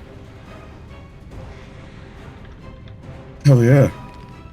All right, I Vellum. think that's it for me. Liska looks on approval, like, well, hey, nice. I don't have the movement to get there. Okay, so I'm gonna leave that there. But I am going to spend my action to increase the light range of my Zenblade. Okay. Check it. You can never escape Grunka. Sorry, Grunka, but it's actually pushing away this crazy ass darkness. So, 5 feet each time, so I can increase it by 5 instead. And then, I'll move back over here, I guess. And then I'm good. Okay. Let's see. The Grick is going to action disengage. And is going to flee. Oh look, an enemy that actually flees. Well, I mean, they're not bright creatures. Survival instinct, you know? Attack of opportunity. An enemy No, that he just engaged. tries to flee. Oh, wait, no, Liska has a thingamabout, doesn't she? And with If they advantage, escape. because Azure. Mm-hmm. I'm guessing that's a crit. Oh, well, I think Yeah. it might be dead. It Does hurts. 26 damage kill it? Go ahead and make the killing blow. Jesus Christ. It tries. It's like, good job, Aja. Now you see you have to swing like this, and then she like swings the sword and just like sashimis it, just like. A righteous blow. It just stops in its track for the moment before it just splits in two. Like, wait, like anime style? Are we suddenly all anime characters now? Yeah. We are, sadly. Oh no. This really is what these campaigns are. Yeah. At high enough levels, yeah, it's basically what you would do. You're becoming an anime. Oh no.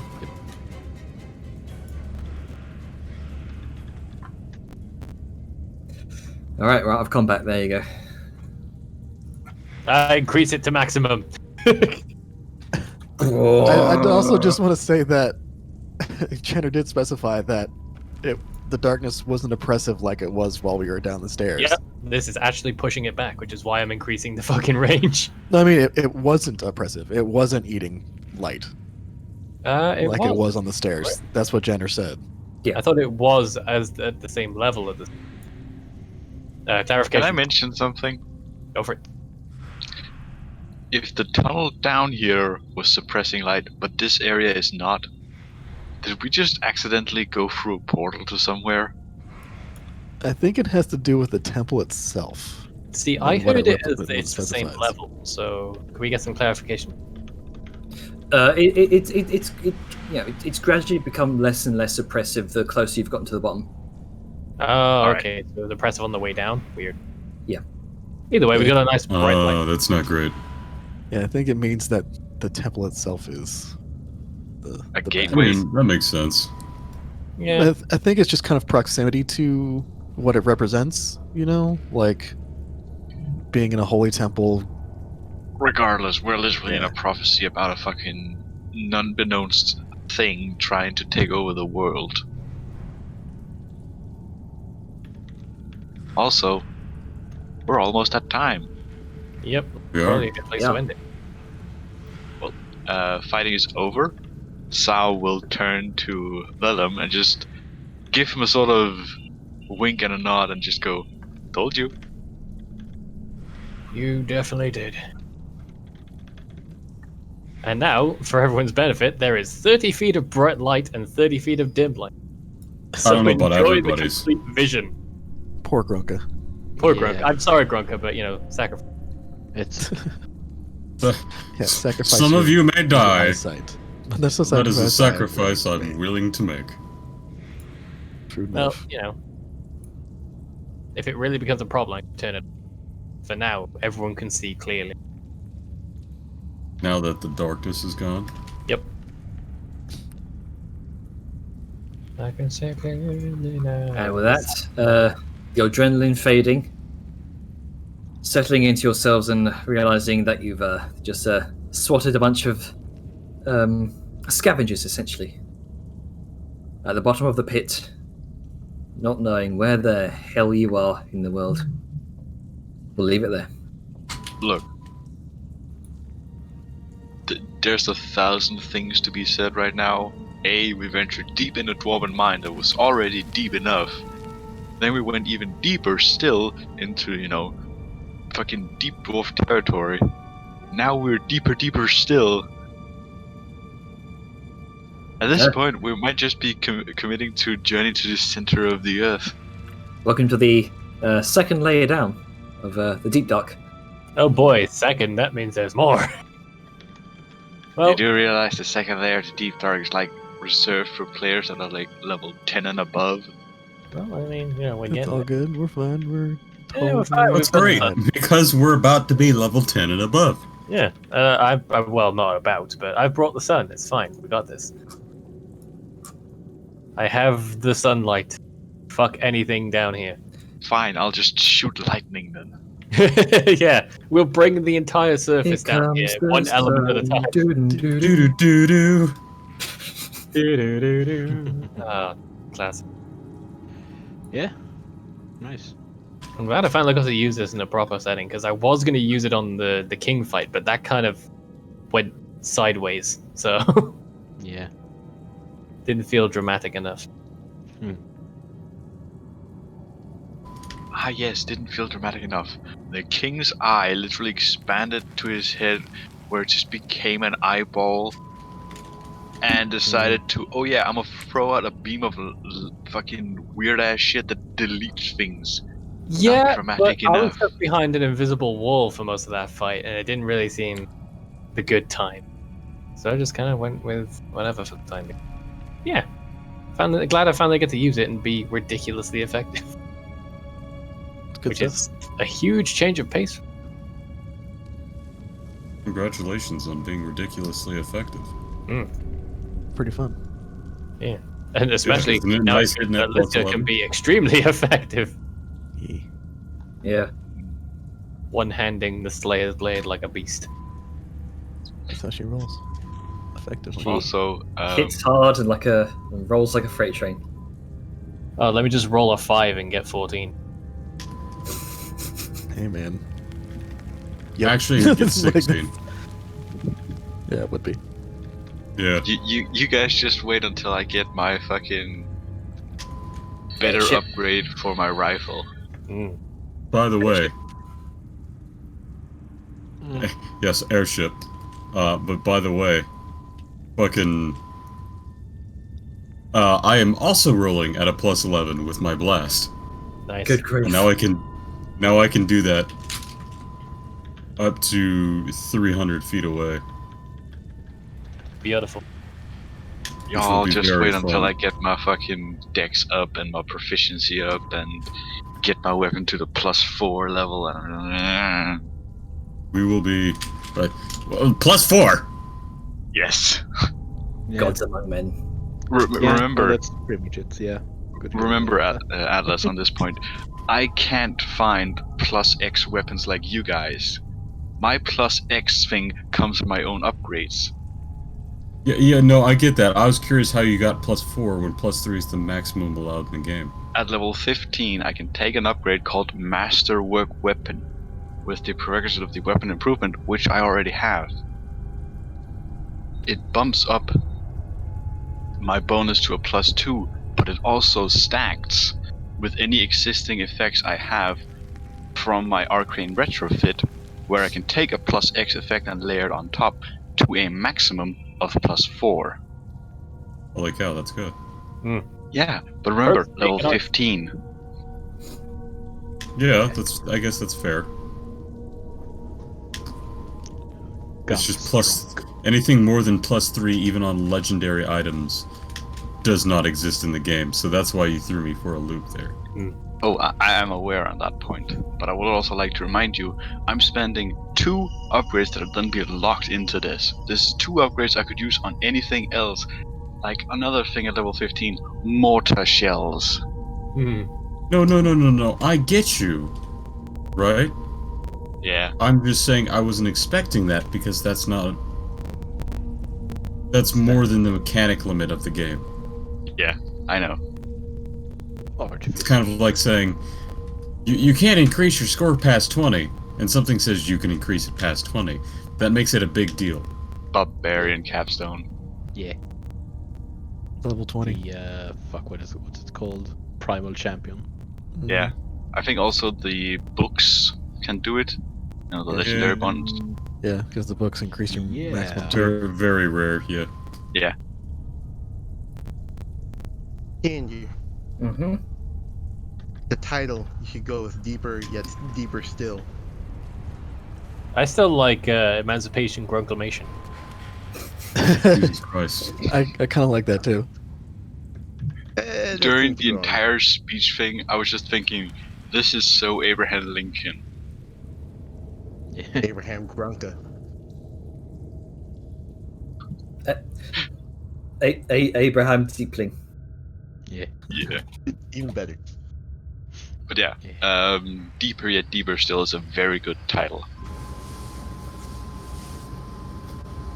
I think you should name it Ziggerect. Oh. My God, you degenerate.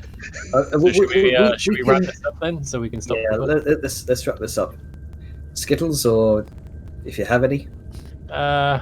Nothing too. Actually, not really. No, it was good. You let Grunker do his little speechy thing, which is a very big speechy thing. You didn't interject at the bad times. You let people do what they needed to without it being too distracting from the main goal. You did some good atmosphere with the big stairway down. Gricks were nice to see again because, again, like I said, I've used them before and it's a little nostalgic. So Gricks are fun because they got some fun mechanics which didn't massively get to be used because we sort of used our clean house. spanking upgrades on them. Yeah, it was an excuse to test out your new. Oh yeah, and I'm very thankful for that. And We it appreciate presented a nice opportunity given the darkness and the swarms of things eking out yeah. of the rubble. So it was good. It was fun times. We got 2 people with a +3 weapon each. One has armor out the fucking ass and then some. One of them has a blade that is just go fuck off, here have radiant. We have a warlock that deals damage up to 300 range, which is more than me. Also, he's maxed out in charisma already. You got me shooting literal lightning. And a barbarian who by any and all means should be dead already, but isn't. Sadly, Well, I only that's have a barbarian +2. for you, My maybe. weapon's a +2. It's not a +2. But still pretty dang good with all the effects again. Look, the TLDR is, we're kitted out the ass. So Janet has basically every right to throw damn weird shit at us. Yeah. I mean, Nice to have a Grunk finesse weapon. I mean, Grunk also has like a dozen magic weapons. He really does. You got more magic weapons than me. Yeah, Whoops. most of Big them are in ass- the bag of holding, but Rest still. You guys have too many magic weapons. And whose fault is that? That is my fault. It gave us a whole armory of magic weapons. I am curious. Oh, there's one thing, and it was just like an offhand thing. It's just for clarification on something specific for Vellum and the Frostbitten Buckler. It says, whenever it hits you with a melee attack, one shield charge as a reaction to deal 2d4 cold damage, yada yada. And it says after the attack, you gain the same amount of cold damage as temporary hit points that last for up to 1 minute. I'm Yes, curious about whether that is before or after the damage. After the attack. After that the is. attack. Yeah, Yes. it doesn't say after damage, so I just want to be sure about that as well. Yeah, it's a I good mean, point. damage is part of the attack, so I mean, I guess so. but there's also certain things that specify attack or after you take damage. So it's just clarification. that is true. That is Like- true. When a creature you can see hits you with melee attack, you spend one of the charge shield. After the attack, you can gain the same amount of cold damage as a temporary hit. Points. I'd probably just be like, after the damage is calculated, or after damage is dealt, or after the attack deals damage, you gain such and such for temp hit points. Yeah, because otherwise it'd be wiped out by whatever damage is done. Yeah, it's basically like a damage negation. I always read it as after the damage, get HP. It's that's when it hits you with a melee attack, that implies that the attack actually hits and deals Hits and damage. does damage. Yeah. Yeah, I mean, it would be the OP otherwise if you just get the temp HP, it basically negate the damage. I mean, yeah, and that's why I'm just asking about clarification, because I also know, like, shield. Yeah, smart. It's after you're hit with an attack. You can use shield to negate the attack. That is true. That wording is the same. Yeah, so that's why I'm asking. And it's Yep, just a little good bit of thing, add thing, just a little bit of clarification. Yeah. It is strictly like that. Yeah, after the attack deals damage, you gain that same amount of cold damage as temporary hit points. That's Reaction to deal 2d4 cold damage. It's a fixed amount of damage. No, I'm talking about the person attacking you. So after you take Oh. damage from the person you use the reaction against, you gain damage equal to the cold amount of damage you dealt to them. So Yeah, that's what yeah. I'm clarifying. Like, Yeah. after the attack deals damage, you gain, because what you're doing isn't an attack; it's just reaction. Yeah. Reaction, you deal 2d4 points of damage to the creature, and the damage that you dealt to the creature, you gain the same amount of cold damage as temporary hit points. No, that's not what I'm. I think you're not quite getting what I'm saying, Jenner, or maybe I'm not understanding you. I think we might be talking past each other. Basically, Jenner, it's a factor of when does the temporary HP come into play? Is it before or after the damage to the user of the shield? Oh, right. If it's before the damage, then it's just basically taken out by the damage, reduces it. Or if it's afterwards as a... It's after, otherwise it would be useless. Yeah, and that's what we're saying. Like, after, Right. can you add at that last line, after the attack deals damage, you gain such and such. Right, okay. So Just for after the clarification. attack,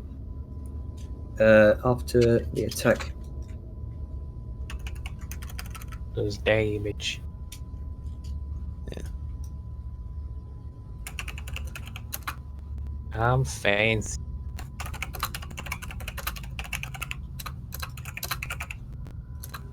So after the attack, you gain the same amount of cold damage as temporary hit points after any damage dealt to you. That lasts.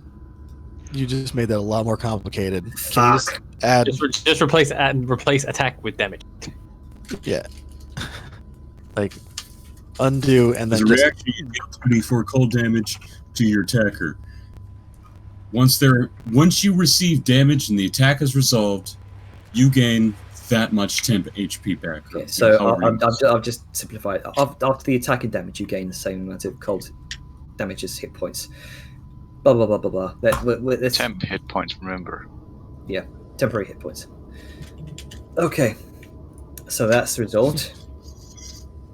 Yeah. Sorry, just clarification. Yeah. Don't come up because I will be hit Skittles and eventually. stuff. Yes. Back to Skittles. I don't want this being like 100 fucking gigabytes in recording. Yeah, fair. Mood setting wise, Bounce out. mood setting wise, today's session was very, very good. There was a few hiccups somewheres along the lines, but overall it was good. Also, good on you for not making us roll athletics or acrobatics checks when we went down the stairs with, rubble and stuff. Oh, that would have taken ages. Mm-hmm. I know, right? Sometimes it's better to just hand wave a bit of things. Just make it take a little bit longer time. Yeah. Which doesn't even matter at this point, right? Yeah. Yeah. Besides that, the only sort of thing that really stuck out to me was when Grunko was making his speech. You were sort of interjecting a few times with responses. At a moment like that, I just feel like you should just let him do it and enjoy the show. Yeah. I mean, I did appreciate the breaks. Like, for me, like I'm not good at this. I didn't like doing it, but I had to. It's time to think Yeah. about what we're going to say next. Yeah. I mean, it's also nice to actually get some response to what you're saying. Yeah. That is true, but it's just I felt as if some moments were a bit sort of Yeah, I mean it happens, but yeah, I didn't mind it, but I can see other people maybe having a bit of trouble with that. But yeah, for me it was fine. Like I like to have some sort of response Yeah, when I was saying stuff. that's basically Yes, I'm it not- for me. Yeah, just so I'm not like just talking to a wall. 3. Yeah, I will give you one skill though, Gower. That entire speech was actually pretty fucking good. yeah, I've made it all up. Yeah, I on the know. spot, pretty much. Yeah, it I was mean, nice. I've thought Well about done. it earlier, but like I haven't had anything written down or anything. Nice job. Yeah, I hate it. Jane, I'm never doing a speech again. Okay. No, You no, already It's all speech time for the campaign. Yeah, You've done 2 speeches so far. Both of them have been really good. yeah, But I get it. yeah. I also Public like- speaking is not fun. Yeah, I I'm just like not that a speaker. Grunka has like said we are now deeplings, but said that in a language that only the, the deeplings understand. So everyone's gonna still keep calling them goblins until corrected. Yeah, I mean, you know, Oh, It'll come up dude. in due time. future thing. You know, you don't just change name on something in like a day. Not true, but we're gonna keep calling you a goblin until you say otherwise. Yeah, You'll know better. yeah. That's the I'm word. a bounce, guys. It was fun. All right. Neat little thing. Thank you for the game. Yeah. Oh, Yep. fun game. Oh, All right. on Shall I, T- I'll end recording here then. Yep. I think I'm. All right.